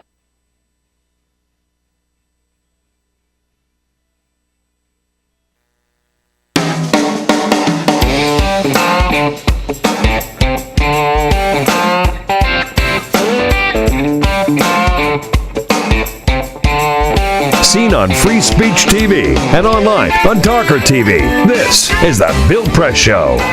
We're bound for Mars here on The Bill Press Show this Tuesday morning, April 8th. Chris Carberry is executive. He's a man to talk to if you're interested. He's executive director of Explore Mars, exploremars.org, with this big summit coming up at George Washington University here in the nation's capital, April 22nd to April 24. Humans to Mars Summit. Who's going to be there and what's the agenda? What's that all about, Chris? Well, it's a 3-day conference, and the first day is going to be focused on the public. We're going to have a lot of exciting speakers. We're inviting students in for free, so anybody listening, if you're a student or a STEM educator, you can go to the website h2m2014.exploremars.org and just register. Can they link there from your website? Yeah, they can go to exploremars.org. That's easier, I think, than remembering the other one. Okay, yeah. Yeah, so students and STEM educators get to come in for free the first day, but we're kicking off with the NASA administrator, Charlie Bolden, will be speaking. Good man. And, we also have some of the associate administrators from NASA. We also have Buzz Aldrin, the Apollo astronaut that'll be speaking.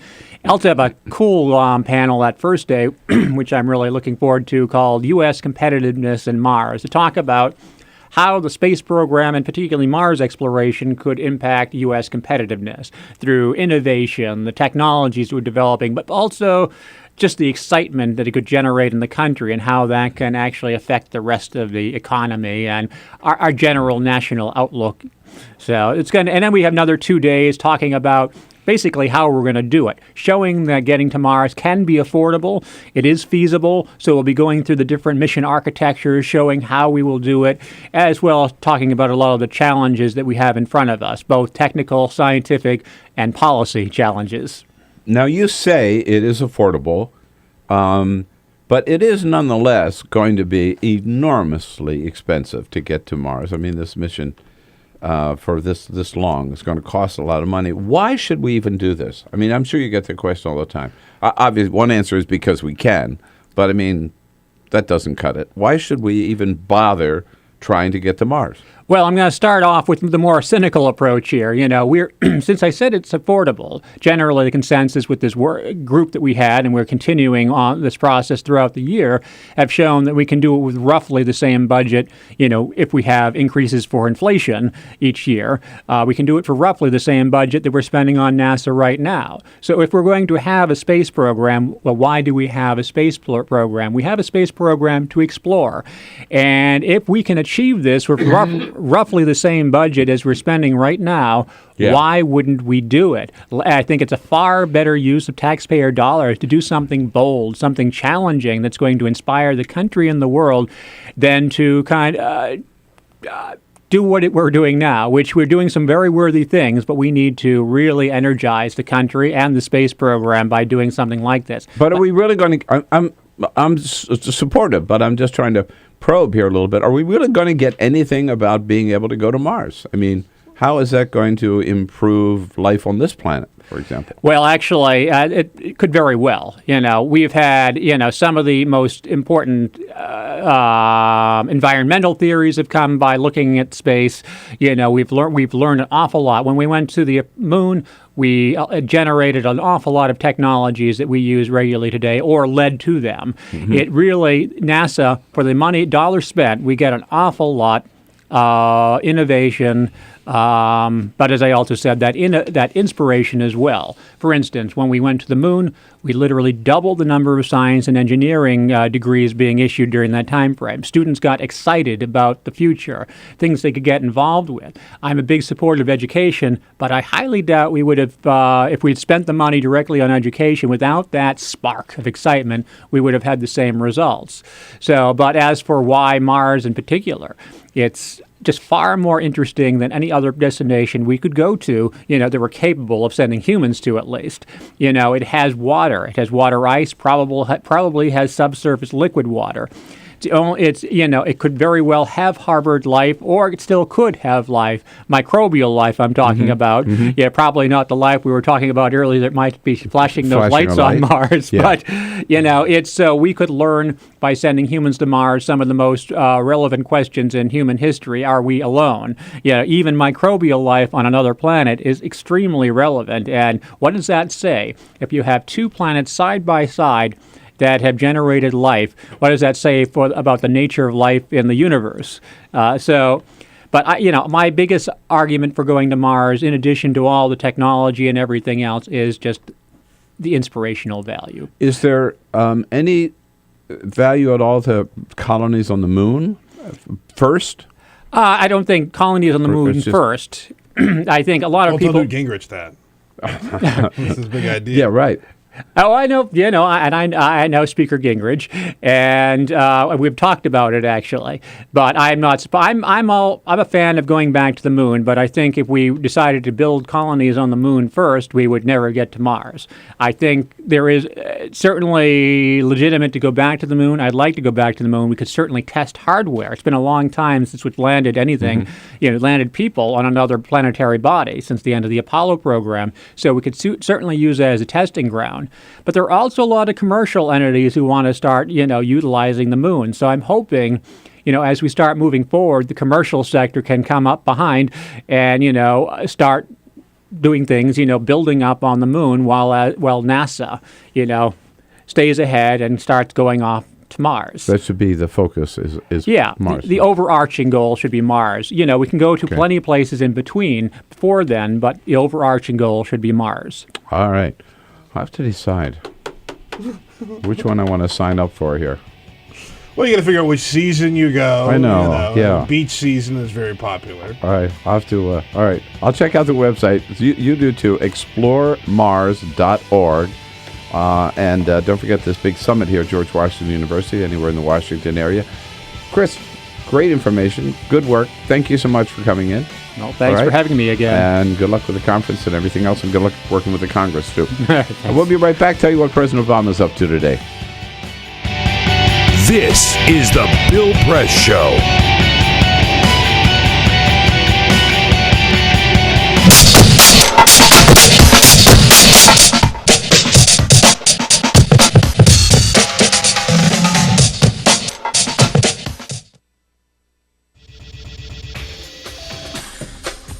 Tune into Free Speech TV for Democracy Now!, a national, independent, award-winning news program bringing you people and perspectives rarely seen on corporate media.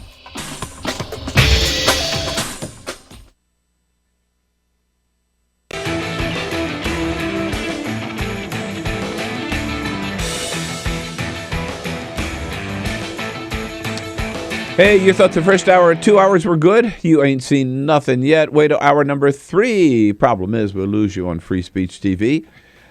Too bad, but you have an option here. Go over to our video stream at TawkrTV, youtube.com/Tawker, TAWKR-TV. And in the next hour, Elahe Izadi from the National Journal will join us as a friend of Bill, and we will talk equal pay. Today is Equal Pay Day. What is really happening to help women earn as much as men? Stay tuned for hour number 3.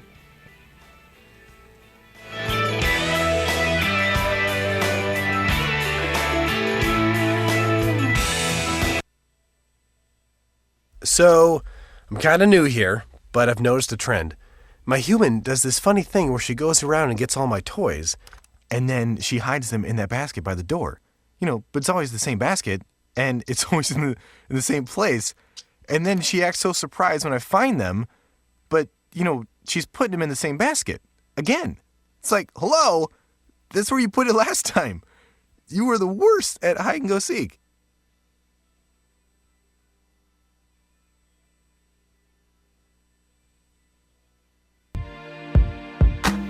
California, or the Golden State, has been in the midst of a 3-year drought, and this year, some scientists predict could be the driest in 500 years.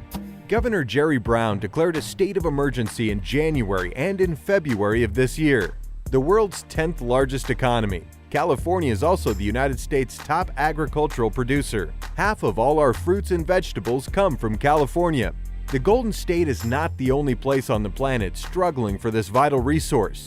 In December 2013, the World Resources Institute found that 37 countries face severe water shortages. Free Speech TV would love to know what you think about this fight for water, especially if you're from the Golden State.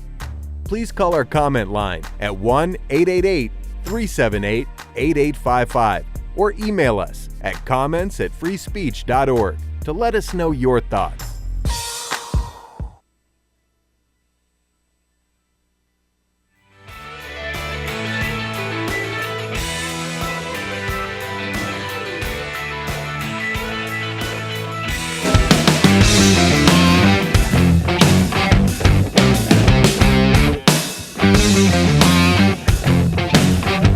This is the Bill Press Show. Okay, our good friend Elahe Izadi from National Journal joins us for the next hour as a friend of Bill. President Obama, big day today at the White House for Equal Pay Day after he and the Vice President get the daily briefing. At 10 o'clock, at 11:45, he'll be in the East Room where he is going to sign 2 new executive orders, presidential executive orders, to strengthen enforcement of equal pay laws for women. Then he and the Vice President meet for lunch, as they do at least once a week. Then at 2:30 this afternoon, the President and the Vice President will meet with Secretary of State John Kerry, getting an update on his efforts in the Middle East and in Syria and in Crimea. Our briefing with Press Secretary Jay Carney today is at 12:30. I'll be there, and I'll tell you all about it tomorrow. Elahe Izadi in the next hour. One more hour coming Bill up. Press Bill Show.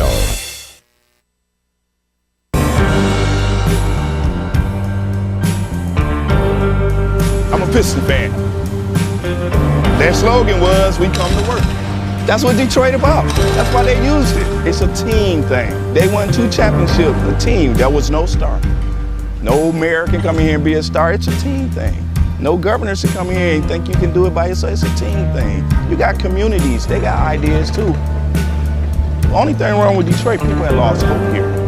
Residents, city workers, so much corruption. They lose hope. But I grew up here. I love this city. I think it can come back.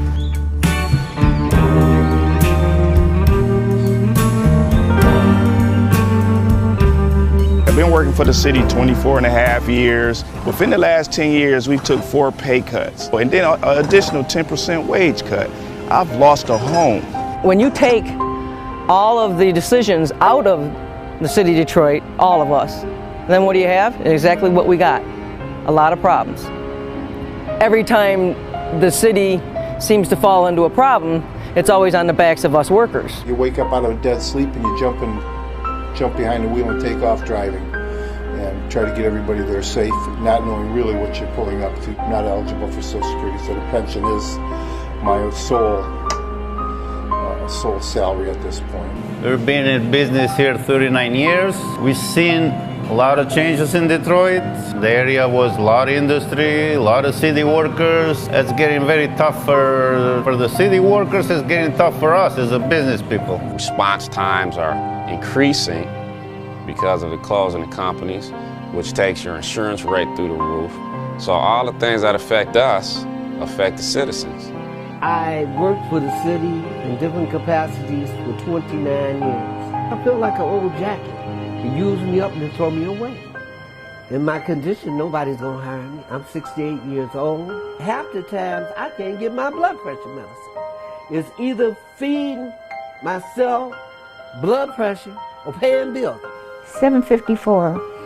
By the time they take all the deductions for I have my car insurance, my house insurance, and my health insurance taken out. So the time they take all that, I'll get about $300 after they take all that out. I don't understand it. I can't see how the governor is allowing this to happen and what they're doing and they want to blame it all on the seniors. Not only the seniors, but the city workers. And we worked hard. I know I worked hard. I've been in Detroit since 1946. I was 14 years old when I came in. I don't live large at all. I wish I could. I don't know when the last time I've been shopping. I only get $1,100, and I'm 81 years old, and I need every penny that I can get and that I do get. And I'm very, very upset about the idea of them taking away my pensions that I worked 30 years for. I think it's terrible that they talk about Detroit like they do, because Detroit has been very good to me. I have a lot of city workers coming in with their uniforms on, Detroit Water Department, Police Department, Fire Department. I get a lot of people, the Border Patrol come in. So if I lose that customer base, I'm going to be in a position where I might have to close down. If they take away their pensions, if they start cutting jobs, it's going to cut into a large percentage of not only our business, but other businesses that are in the city of Detroit. We're here. We've been here for 26 years. We're still trying to do business in the city. Detroiters are survivors. They tough. They adapt.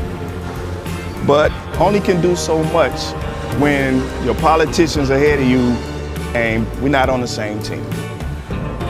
We're not going to let Detroit be erased, bulldozed, or whatever. We're going to fight to the bitter end. Detroit going to survive.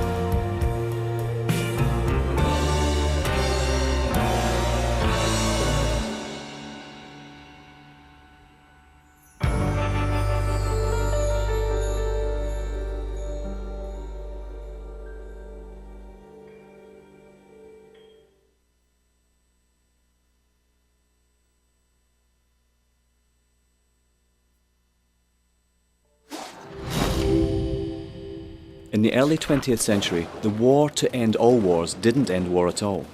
It stoked the fires of change. A traumatized world was ripe for change. The world was ready for modernism. Modernists wanted to forget history, or at least reinterpret it. More than just a style, modernism applied to virtually all forms of creative expression. Innovative artists like Picasso, Escher, Dali, they all started looking at their world differently. Other artists tried painting light itself. These were the Impressionists. Surrealists went a bit further. We had entered the age of the isms. Cubism, symbolism, futurism, constructivism. All these new modern ways of looking at the world blew people away. When it came to architecture, modernists were intrigued by emerging technology. Concrete, glass and steel featured heavily in their buildings. Modernists believed that they could design a better society. Ornamental indulgence was considered a frivolous waste of effort. They thought function should always dictate form, and that mankind's intelligence, creativity and capability for radical thinking should be celebrated. Take the Russian inventor Georgy Krutikov. He suggested an idea for a city held aloft by electrical currents. This at a time when there was barely enough wattage to keep the lights on. Not everything they designed was a resounding success. But you could argue modernism was the single most influential movement of the 20th century. From house music to housewares, tables and chairs to graphic design, all have been created by the aesthetics and ideas of modernism.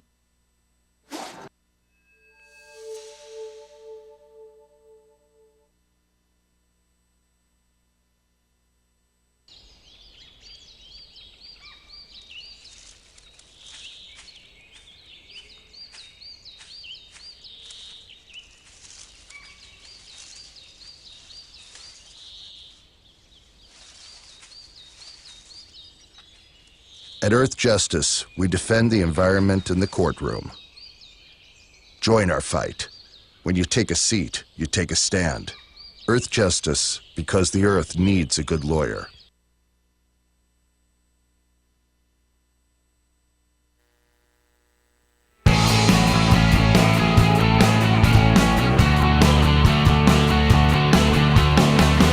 Broadcasting around the nation, on your radio, on your TV, and online. This is the Bill Press Show. Connecticut wins the men's NCAA championship last night, and tonight they've got a chance to win the women's championship. Wow. Hey, good morning, everybody. Go UConn. It is Tuesday, April 8th. So good to see you today. Welcome, welcome, welcome to the Bill Press Show. Our third hour together this morning, talking about the big news of the day here in our nation's capital, around the country, around the globe. We'll tell you what's going on. That's our job. You tell us what it all means to you and to your family. That's your job. So do it. Give us a call at 866-55-PRESS. Send us your comments on Twitter at BP Show and on Facebook at facebook.com/BillPressShow. It's been a long slog, and I'm just so tired. I need some help getting through this third hour. We found her. She is Elahe Izadi. You know her as Congressional Correspondent for National Journal. And she joins us as a friend of Bill this hour. Elahe, nice to see you. Likewise, thanks for having me. You're joining our team here, Peter Ogburn and Elisa Murphy. Hello. Hi. Good morning. Hey, Yay. how about it? Isn't it fun to have some? Yeah. Yes. Some new blood. New blood, exactly. Alicia Cruz is got standing by to take your calls. Keep her busy, folks. Keep those calls coming in. And Cyprian Bolding has us looking good on our video stream worldwide. 25 countries last time we checked. People in 25 countries tuning in for the Bill Press Show. We welcome you all, whatever language you speak. And you can find us, of course, at youtube.com/TawkrTV. Elahe Izadi, as I mentioned, not only covers the Congress for National Journal, also a very successful stand-up comedian here. Now, how do those two professions or jobs relate? Well, you know, you're a reporter and you're a stand-up comic. Yeah. Well, you're covering Congress and you're a stand-up comic. So it's just comedy constantly, basically. I think that's what it is, isn't it? Yeah. Right? Well, I actually don't talk about my job very much in my act. So... You don't talk about Congress? No. No? I do that You with don't I try and inject humor whenever possible into my reporting. So I haven't seen your act. I'm going to have to come by next day. So you're at the Improv coming up soon, right? Yeah, April 17th through the 19th, I'll be hosting there. But you don't do jokes about members of Congress. No, I like my job. That's a good point. I mean, I guess you can't be cracking jokes about the people that you're covering. Yeah. But I mean, everybody else does. Look at Jay. No, I mean Jay Leno. No, it's a good point. It's a good point. Jay Leno, David Letterman, Conan O'Brien, and Seth Meyers, Jimmy Fallon, Jimmy Kimmel. They all make fun of politicians. Yeah, this is true. I mean, I'll get there one day. I'll get there one day. But the material you're leaving on the table, if you're I know. not. It's the next frontier for me. I mean, you're around Ted Cruz and Rand Paul. No comment, Bill. You're like Rush. Mitch you're doing your McConnell. show with half your brain tied behind your back. It makes me stronger. Yeah. Wait until I touch the congressional stuff. And I'll just be the next Jimmy Fallon. Mitch McConnell, Michelle Bachmann. I mean, the material you've got there, you wouldn't have to look anywhere else. I think you're interested in using some of that. Do you want to be one of my writers, Bill? I want to be one of her writers. Yeah, there you go. There you go.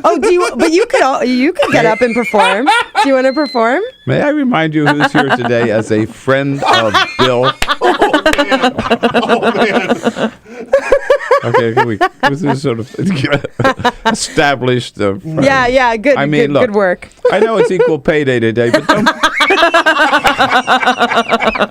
don't push it too hard, baby. And then this is Bill putting me in my place very effectively. I'm Don't get too emotional, Elahe. Yeah, I'm too emotional over here. All right, Elahe Izadi was going to be here for the entire hour. So That's a good joke, Bill. You should write. Yeah. As a friend of Bill, we'll also be joined by Noreen Farrell from Equal Rights Advocates at the half hour. We'll take care of you in just a minute. But first, this is the Full Court Press. Just a couple of other stories making news. Snitches get stitches. Just ask Reverend Al Sharpton. The Smoking Gun put out a lengthy report yesterday saying that he was a mob informant for the FBI back in the day. He, according to the Smoking Gun, recorded conversations with mafia bosses and reported the activities of the Genovese crime family. Politico actually reporting that Sharpton said he was not an FBI informant, but the Smoking Gun is standing by their story. He wore a wire. For the FBI. Yep. Wait a minute. Talking to family members? Mafia members of the Genovese crime family. Just everywhere, this guy. And by the way, this was This right. was old school Al Sharpton when he was big and had the perm. Is this the 80s Sharpton? Yeah, the 80s Perm Sharpton with the All right. tracksuit and everything. Yeah. But here's my question. Aren't there still some Genovese family members around today? He better hope not. Yeah, hello. Bill, have you ever gone cow tipping? I have never worn a wire for the FBI. Oh, okay. No. If that's what you were going to ask. Good. That's not what I was going to ask. Oh, I was going okay. to ask you if you've done something else illegal, cow tipping. Everyone's heard of cow tipping, right? Yeah. Okay. No, So- I'm not strong enough to tip a cow. Well, you got to get some friends to go Oh, do it with no. you. That's Not my friends. It's a group activity. Yeah, right. Well, modern day cow tipping is now car tipping, and it's a trend now in San Francisco because so many people have those little 2-seater smart cars. They're basically glorified golf carts. They only weigh 1,800 pounds, and someone is running all over San Francisco, tipping these cars over onto their side, which is not cool, but it's also kind of hilarious. Yeah, totally. Well, apparently cow tipping doesn't actually work. So, really? Yeah, apparently. I mean, I grew up in the country. I've heard that it's a myth, but this is real. This is real. There are actual pictures of people out real. there. Yeah, right. So don't tip someone. It is kind of funny. Yeah. I mean, I would laugh if I saw a smart car on its top. Hilarious. In a parking spot. Yeah. Right? All the cars are parked regular, and the smart car is upside down. Some of the photos are incredible. It's just a car on its side, and they're so tiny that it's not that hard to do with a couple people. I am not into smart car tipping. I am into Segway flipping. I'm with you. I hate Segways. I'm with you. And when I see them, I just want to go knock them all down. And I mentioned yesterday that Game of Thrones is back for season 4 on HBO. we have the ratings for the season 4 premiere of Game of Thrones on HBO. 6.6 million viewers took it in on Sunday night. That is the most watched HBO show since The Sopranos finale in 2007. Whoa. Wow. Well, a lot of people are watching Game of Thrones. I watched it, and then for the following hour, had a friend who read the books explain to me what just happened. I mean, I've seen all the episodes, but it's complicated. Do not watch or even be friends with someone who has read the books because they are the most obnoxious people in the world. Just end that friendship right then and there. It's not worth it. Cut it off. Just cut it off. And then you can go back and read the books after. So I have to download this now. Having downloaded It's really Breaking good. Bad, I have to download. It's really Yeah. good. Yeah. I Okay. endorse it. Need more time on airplanes to watch those. Yeah. All right. Thank you, Peter. Hey, Elahe, so much going on the Hill. And the Congress, they're in this week, and then they go out for 2 weeks. They've worked so hard, right? Just got that sweat Yeah. beating up on their forehead. Got to get out of here. Yeah, what have they accomplished? Not much at all. One of the things that I find interesting, and you've been writing about, is this war. I've got a column in the Hill today, Feinstein versus the CIA. Mm-hmm. I mean, it's very unusual isn't it, for a government agency, in this case the CIA, to be publicly attacking its oversight committee and accusing the staff of its oversight committee of breaking the law.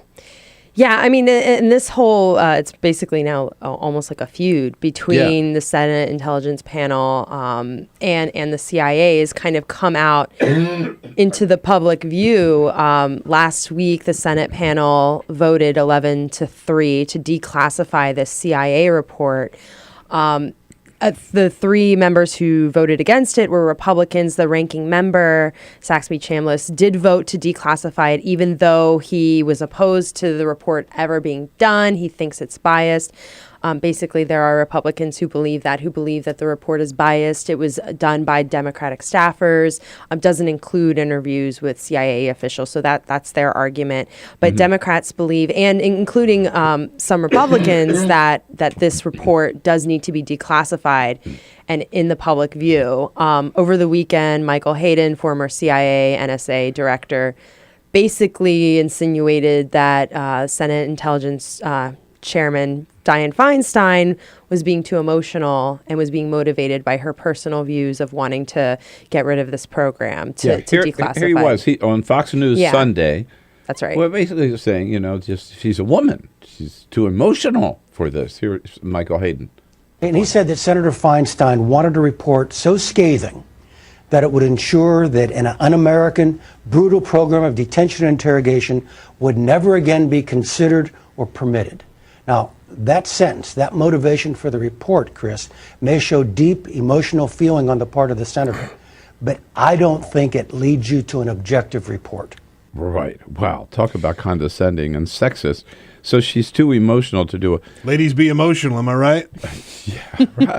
Well, so yesterday we asked the senator if she had a response to this. Yeah. And she said, I have one word, nonsense. And then went on to Typical emotional response. right. And then she went on to say there are very powerful people who don't want this report to be declassified. Well, according to Senator Feinstein, the report will show that the torture program conducted by the CIA under President Bush and Vice President Dick Cheney from 2001 to 2006 was much more violent than we were told, much more brutal techniques than we were told, and uncovered or produced far, far less, if maybe zero, actual intelligence than we were told.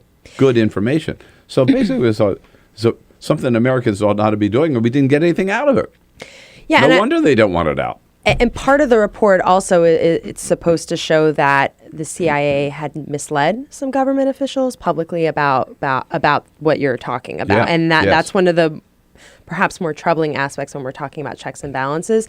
And she believes it should take about 30 days to declassify this. It might take longer.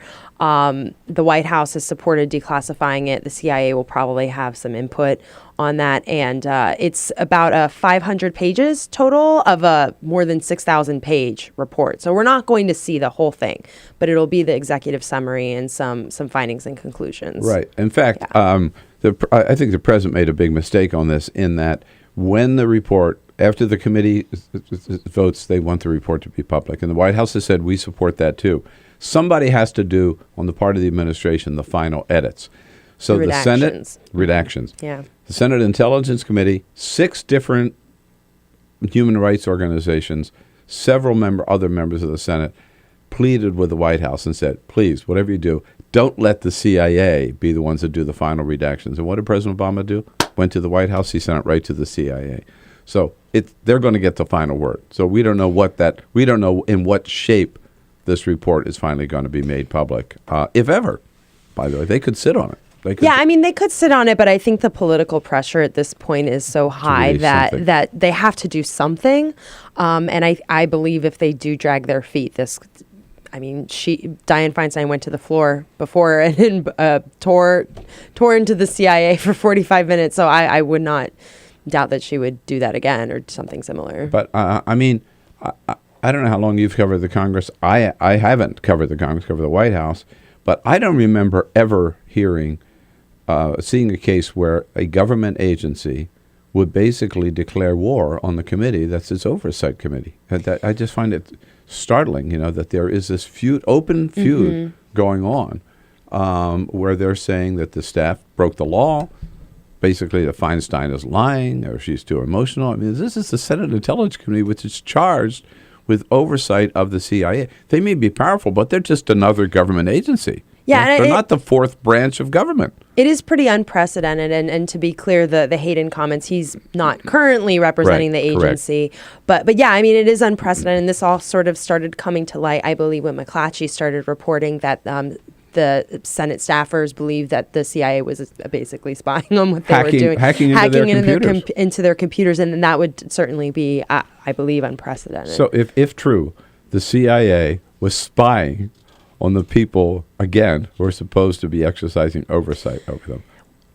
Well, yeah, and then there's also critics of Senator Feinstein, who is a supporter of the NSA program, bulk data collection program, who have basically said, so now you don't like it. I mean, it's apples and oranges, but there is that at play as well. She may have come late to the feast, but I got to tell you, if Hayden or Brennan or whatever think that Dianne Feinstein is a pushover, they don't know Senator Feinstein. This is true. Elahe, Izadi here. We got a lot to cover on what's happening here in our nation's capital, White House and the Hill.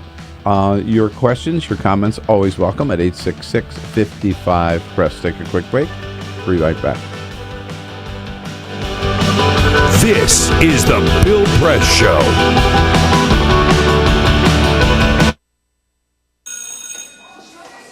Don't look at me. Your hair's a bit frizzy today. Oh, you should pick that up. Oh, you're such a dork. Loser. sir. Here, let me help you with that. Oops. Every day, kids witness bullying. Oh, look. Your crush is looking at you. Poor you. They want to help, but don't know how. See, no one here's gonna help you, because no one Teach your likes kids how to be more than a bystander. Visit stopbullying.gov. If you drive buzzed, it could cost you around $10,000. You'll face major legal fees, major fines, and steep insurance penalties. You could lose everything. Nothing kills a buzz like getting pulled over for buzz driving, because buzz driving is drunk driving. When some people struggle with their mortgage payments, they become frozen, petrified. Not knowing what to do, they do nothing. But the people who take action are far more likely to get the most positive outcome. Making home affordable is a free government program. Call now to talk one-on-one with a housing expert about the options that are right for you. Real help, real answers, right now. Here at the GED Pep Talk Center, we have pep talkers standing by to get you motivated for your GED diploma. Text the name Terry to 69222 for a sympathetic pep talk. You show people what you really are. Or for a gentle pep talk, text the name Deborah. You know you're going to make people very proud of you. And if that's not enough, text the name Danny for an extreme pep talk. Prove everyone wrong. Show them you're the boss. Get your GED pep talk and find free GED classes. Text the name of the person you want a pep talk from to 69222.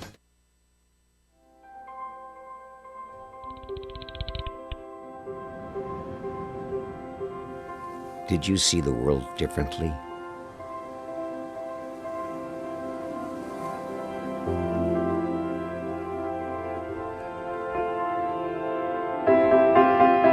Did you celebrate the victory?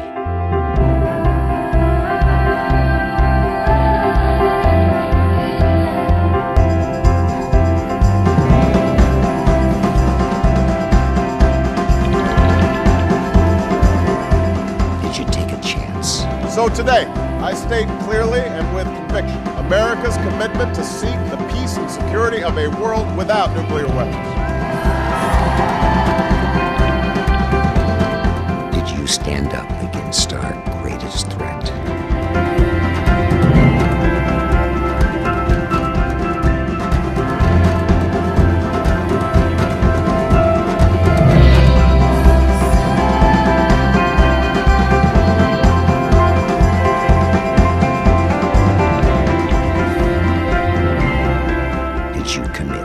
Change the world.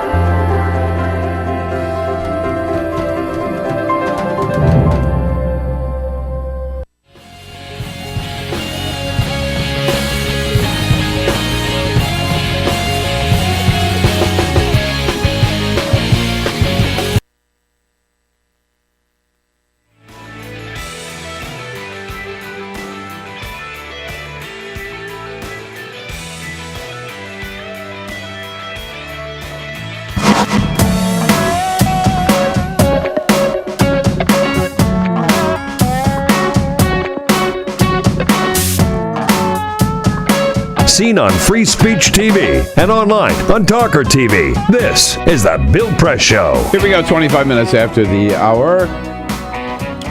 We'll talk to Noreen Farrell at the half hour from Equal Rights Advocates about the significance of Equal Pay Day and what President Obama will be doing today about it. Elahe Izadi from the National Journal is here this hour as a friend of Bill, covers Congress for the National Journal. And you know, who says Washington can't get anything done? Yesterday, the Senate passed an extension of unemployment insurance. Of course, this is the bill that they were going to pass the first day they got back from their Christmas vacation, but who's counting? Yeah, right? yeah. Well, they except finally for got you. it done. Yeah, exactly. The Senate passed this extension last night.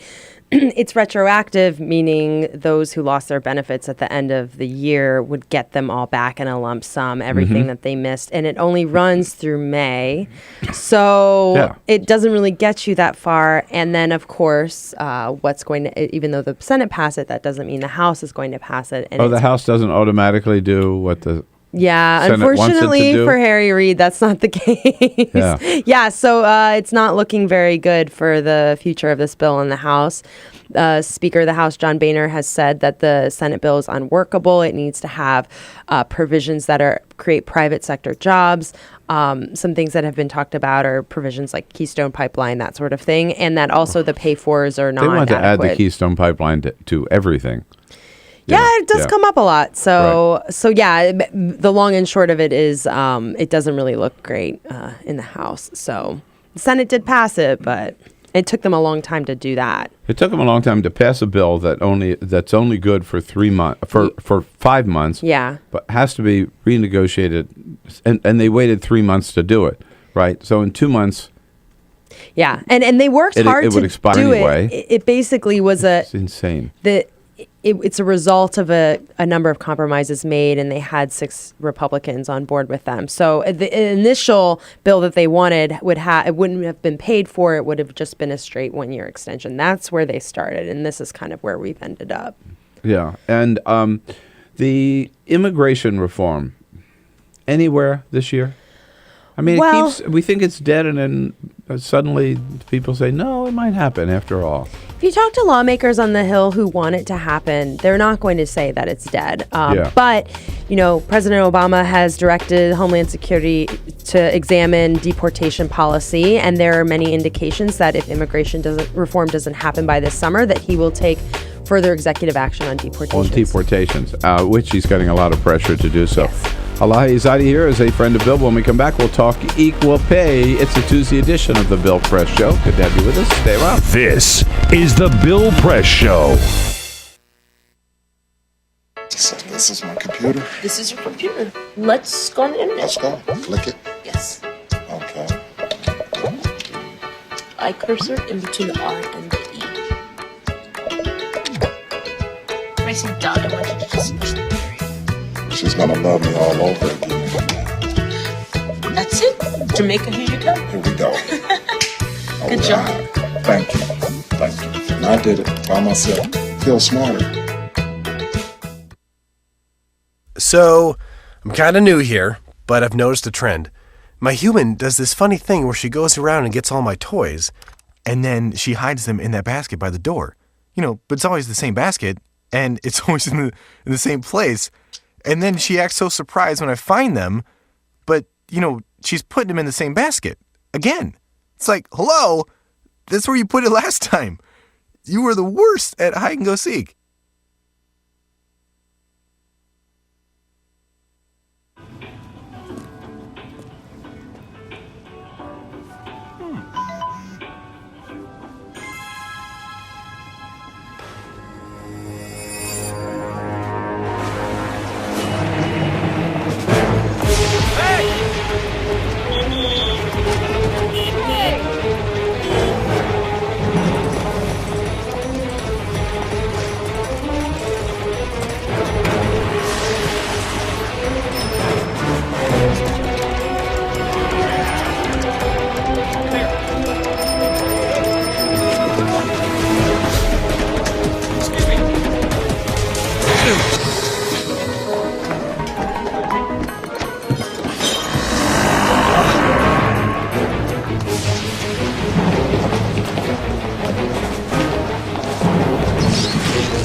So, same time next week? Well, of course.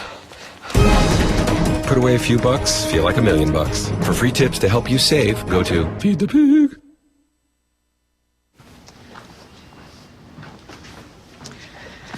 All right, I know this isn't any fun to talk about, but we should.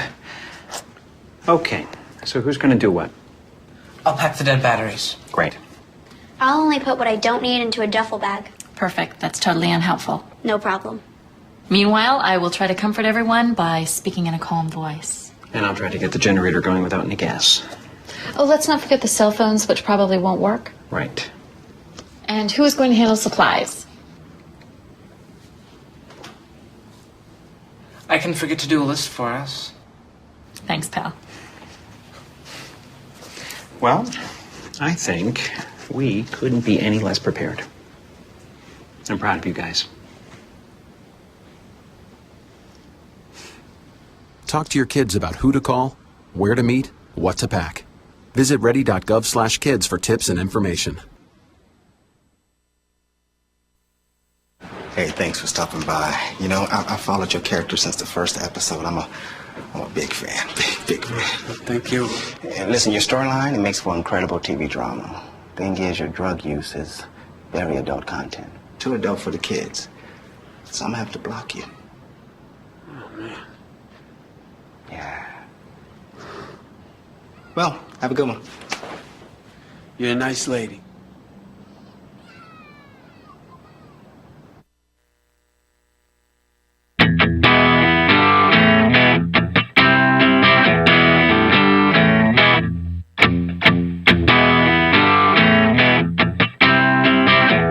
On your radio, on TV, and online. This is The Bill Press Show. You got it. 33 minutes after the hour, The Bill Press Show. We are live from our nation's capital, our studio on Capitol Hill. We are brought to you today by AFSCME, the largest public employee and healthcare workers union in the entire country. Good men and women of AFSCME under President Lee Saunders, making America happen. And find out more about their good work at their website, AFSCME, AFSCME.org. Elahe Izadi joins us from the National Journal here in studio as a friend of Bill this entire hour. Great to have you with us, Elahe. Thanks for having me. With the rest of our team here this morning. It's a big day in Washington. The president, a ceremony and a signing ceremony in the East Room late this morning to commemorate Equal Pay Day. Noreen Farrell is Executive Director of Equal Rights Advocates. Elahe, she joins us on our news line from the San Francisco Bay Area, very early in the morning on the West Coast. Good morning, Noreen.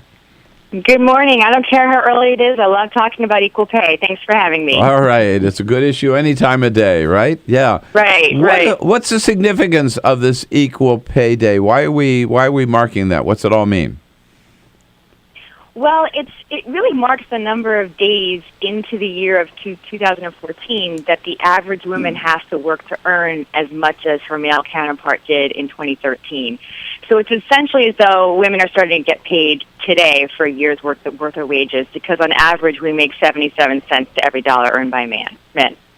Right. So if for women would have worked so far every day this year and not gotten paid, right?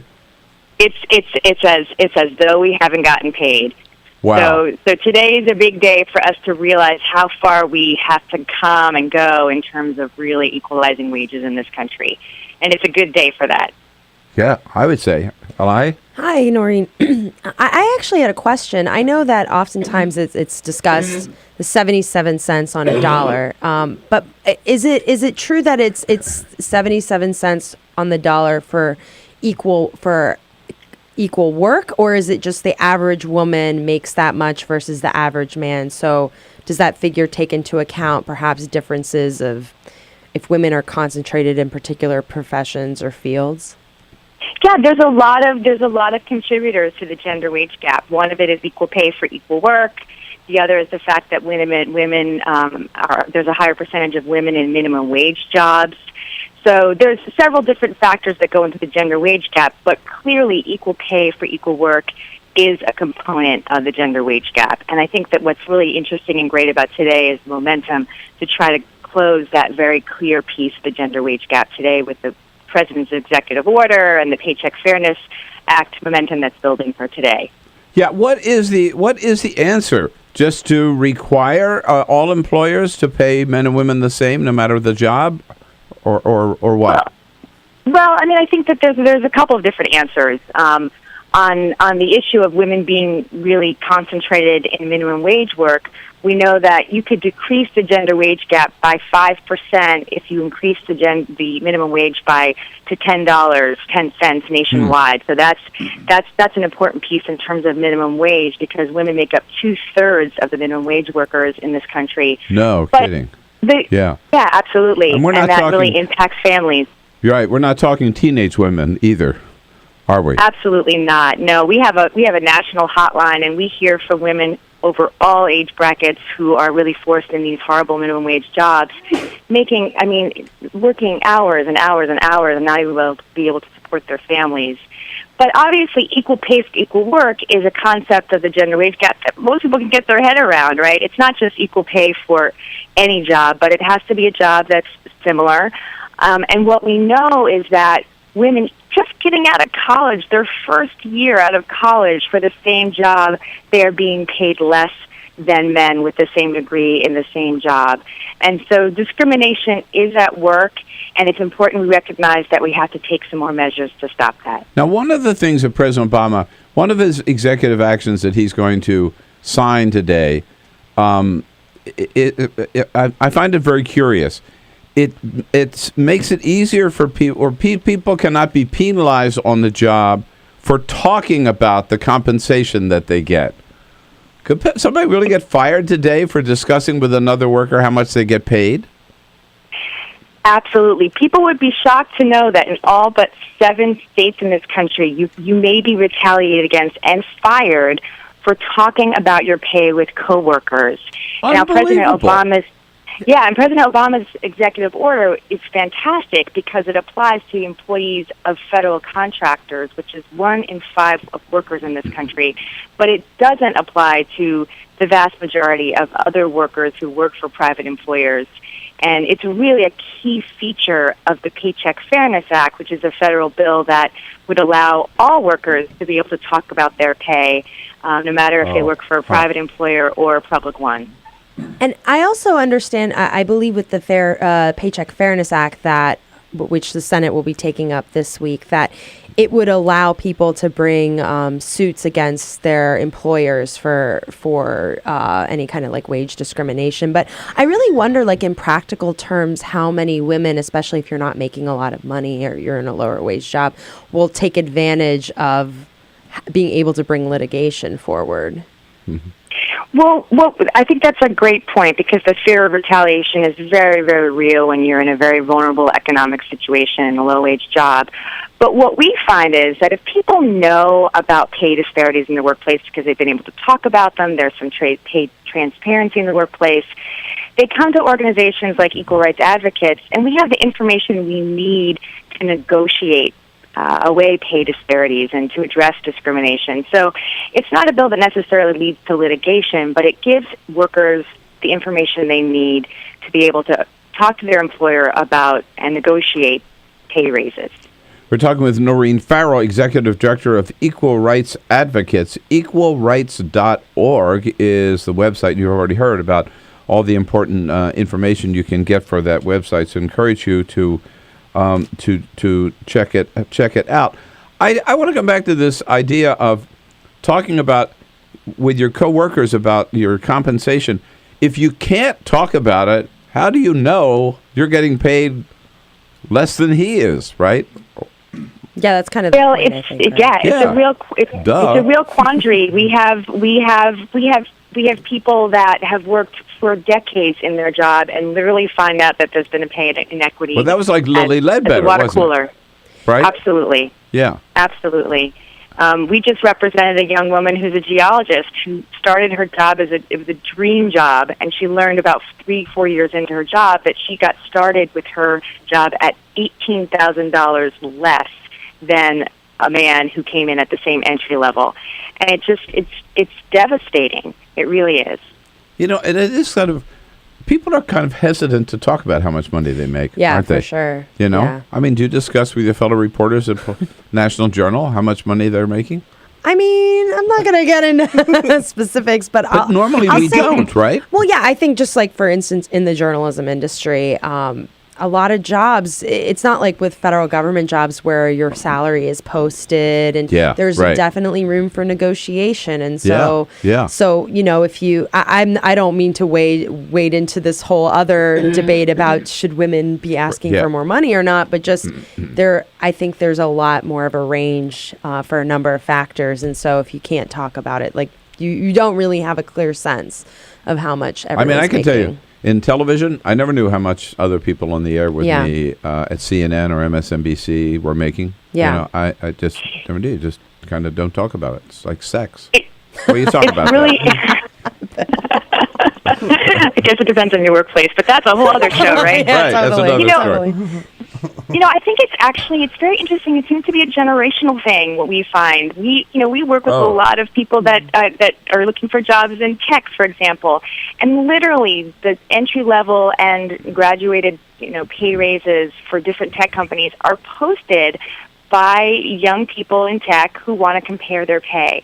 And it's not to say that there isn't room for negotiation for a different set of skills or nuanced experience, but certainly that kind of transparency really makes sure that it's not gender discrimination or race discrimination that's at play. Right. And you don't need to look any further than Washington, D.C., which has one of the smallest gender wage gap because primarily they're federal government jobs and there's great transparency. So I do feel like it is a generational issue, and the more that we encourage people to talk about what they make, the more the onus is on the employer to justify differentials. Yeah, no, excellent point.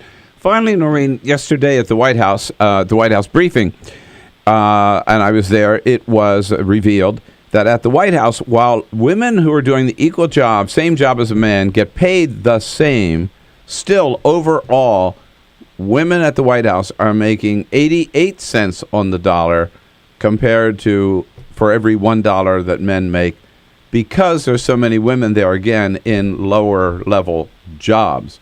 So I guess the lesson you draw from that is that even at the White House, right, with the president's commitment to equal pay, they've still got some work to do. They should definitely call our hotline, and we'll examine exactly why that. They should call me, and we'll figure out exactly what that differential is about. But of course, they had to know this was coming, and we'll always be looking very closely what's happening at the top for sure. All right, you are on it. I love it. Noreen Farrell at equalrights.org. Yeah, we'll tell the White House, watch out, Noreen's on your case. And anybody listening who's women working at the White House, equalrights.org is your answer. Thanks, Noreen. Absolutely. All right. Thank you so much. Great to talk to you. Happy Equal Pay Day. She's on fire, huh? Yeah. That early in the morning out in San Francisco? Hey, man, when you're passionate about something, you're passionate about it. Man, by the time she Free gets coffee. to work, she's going to be. I think you got it. Elahe Izadi here is a friend of Bill. We'll be right back. This is the Bill Press Show.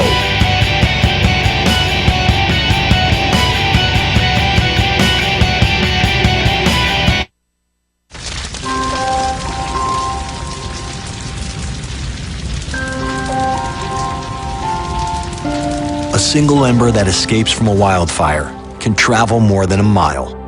That single ember can ignite and destroy your home or even your community. You can't control where that ember will land, only what happens when it does. Get Fire Adapted now at fireadapted.org. Columbine, Virginia Tech, Tucson, Aurora, Fort Hood, Oak Creek, Newtown. Newtown, Newtown. Newtown. How many more? How many more? How many more colleges? How many more classrooms? How many more movie theaters?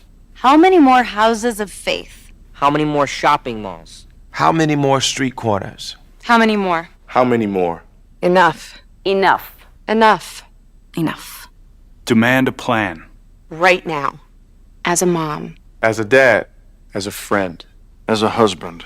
As a wife. As an American. As an American. As an American. As a human being. For the children of Sandy Hook. Demand a plan. No more lists of names. It's not too soon. It's too late. Now is the time. Before we all know someone who loved someone on that list. No more lists. No more. Who they might have been. No more. If we had just done something yesterday. It's time. We can do better than this. We can do better than this. It's time. It's time. It's time for our leaders to act. Demand a plan. Right now. Right now. You! Demand it! Enough. Enough. Enough. Enough.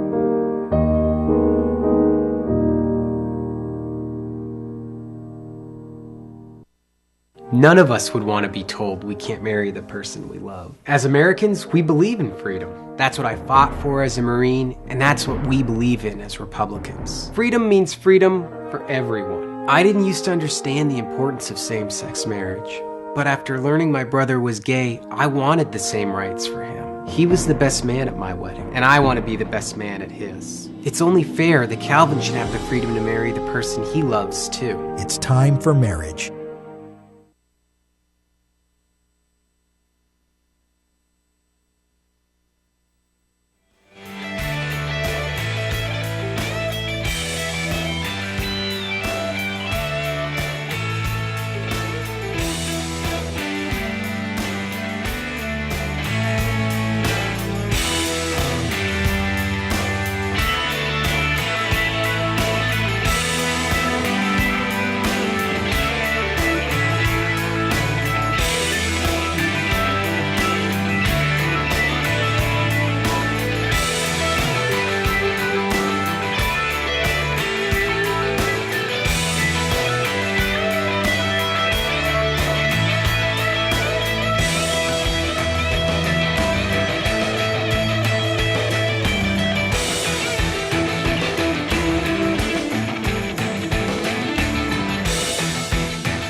And now 11 minutes before the top of the hour, winding up here on Tuesday, April 8th, with Elahe Izadi from National Journal. We've been talking about equal pay. The president will be having that big celebration down at the White House today, a little bit later, 11:30 this morning in the East Room.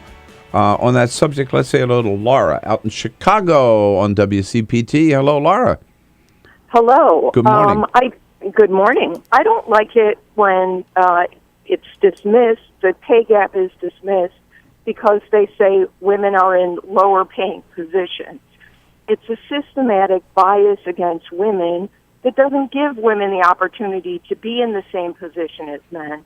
I want you to tell me, why are there only 25 out of the 500 S&P 500 that have women CEOs? I mean, this is why pay cannot be equal, because there's bias. No, I think you're right. I mean, I couldn't tell you.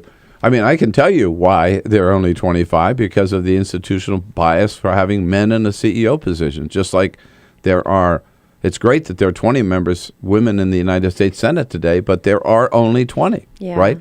Because of this historical tradition. Laura, you're absolutely right. So it is opportunity, which you see, I'm sure, more than anyone. Well, yeah, I mean that's certainly part of it too. Because if you look at some of the higher paying professions and the disparity between how many men and women are in those positions, it raises a number of questions. You can look in some fields though and look at how work is valued.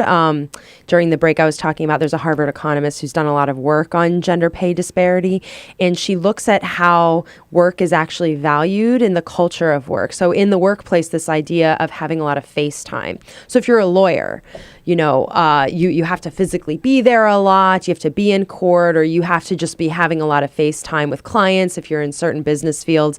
But the actual output of your work could be as much or even more as a man, and say you have other obligations. If you look at the pharmaceutical industry, pharmacists, actually where they've been able to kind of make it so that employees can serve as substitutes for each other. Like, you don't care if you go to the pharmacy and it's like a different pharmacist than when you dropped off your prescription. It doesn't matter. Right.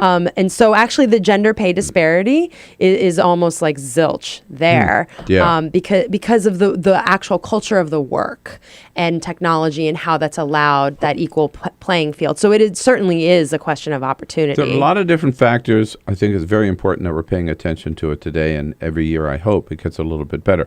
All right, I want you to put your other hat on. Who should take David Letterman's place? Me and you, obviously. Yeah, you could write for her. Or I can write for you. It can't be both of us. Who's going to take his place? Well, Mashable reported that Stephen Colbert is on the short list. I know, but who do you think? I would love to see Amy pick? Poehler do it. There you go. So yeah. Amy Poehler We don't need co-anchored. another white male. Here, I'm on with this you. topic, we do not need another white male I agree. late-night host. I agree with you. You look at SNL, Weekend Update, Tina Fey co-anchored with Jimmy Fallon. Jimmy Fallon is on network, late night television. Amy Poehler did the same thing with Seth Meyers. Seth Meyers has a show. I want one of these ladies to have. I want to listen to Amy every night. Yeah, I think she'd be terrific. Yeah. Amy or Tina. Yeah. Yeah. For some reason, I'm more pulling towards Amy, though. I could see her in that spot. I think, honestly, that the two of them have outgrown that slot. I think True. They both have sort of said that they don't necessarily want that racket. Yeah, and that's a separate thing, right? Because she's true. on Parks But and I'd Rec. love to. But I would love. I would love it, but Okay. she's probably not going to do it. And my third choice is, or maybe number one, Wanda Sykes. Oh, That's actually a really good choice. I think. Love Wanda Yeah. Sykes. Okay. And I love having you in today. Thank you. I so love much, being Elahe. here. It was great fun. Yeah, Great. thanks Come for back having again me. soon, and I'll be back with a quick parting shot. This is the Bill Press Show.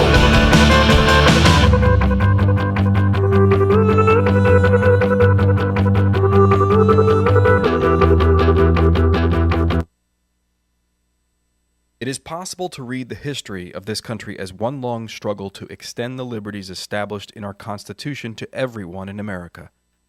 In other words, who, according to our laws and culture, gets to be considered a person? The law creates legal personhood, and movements create law and change culture. So, how have the courts passed laws to shape our culture? That history goes way back before Citizens United. 1819, Dartmouth College versus Woodward, Supreme Court case, turned a corporate charter from a government-granted charter to a contract. This ruling gave corporations standing within the Constitution. 1886, Santa Clara County versus Southern Pacific Railroad. Though the court did not rule on corporate personhood, the decision was subsequently cited as a precedent to hold that a private corporation is entitled to the same 14th Amendment rights of due process and equal protection as human beings.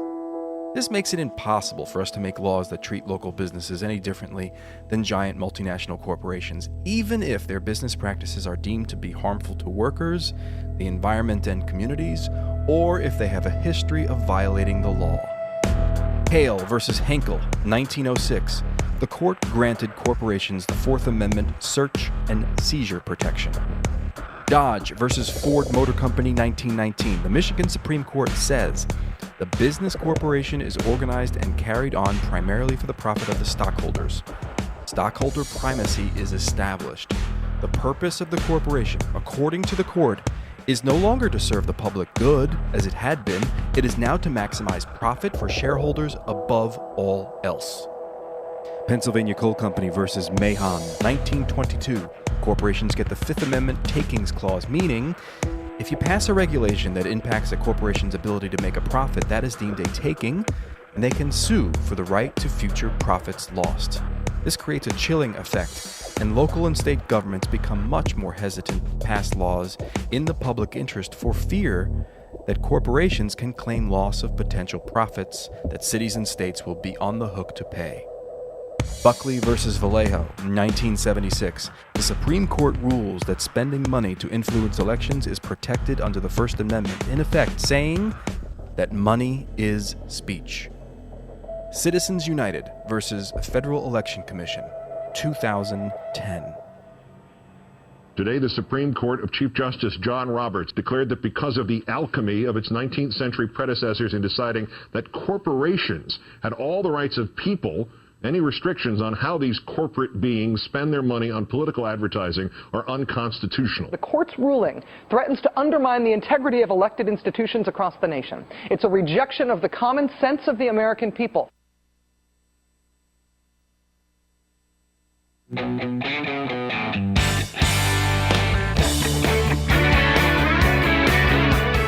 The Parting Shot with Bill Press.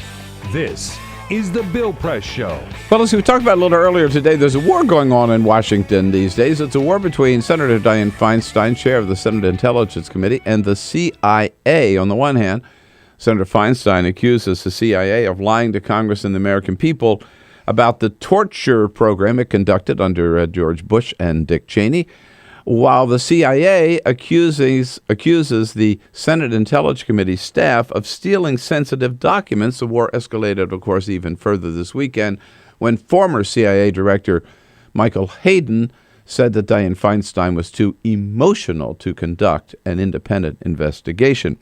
In the media now, there's a lot of talk about who's going to win this war. But, I think they're missing the point. The question is not who's going to win this war. The question is, why is this war going on at all? The last time I checked, the CIA was not a fourth branch of government. It was just one more government agency, a powerful one, but still just a government agency. The CIA, the Congress doesn't work for the CIA. The CIA works for the president and the Congress and the American people. The very fact that the CIA would challenge the Oversight Committee and Senator Feinstein just proves that our intelligence agencies are out of control. This Have a good is one, the folks. Bill See you Press back here again Show. tomorrow.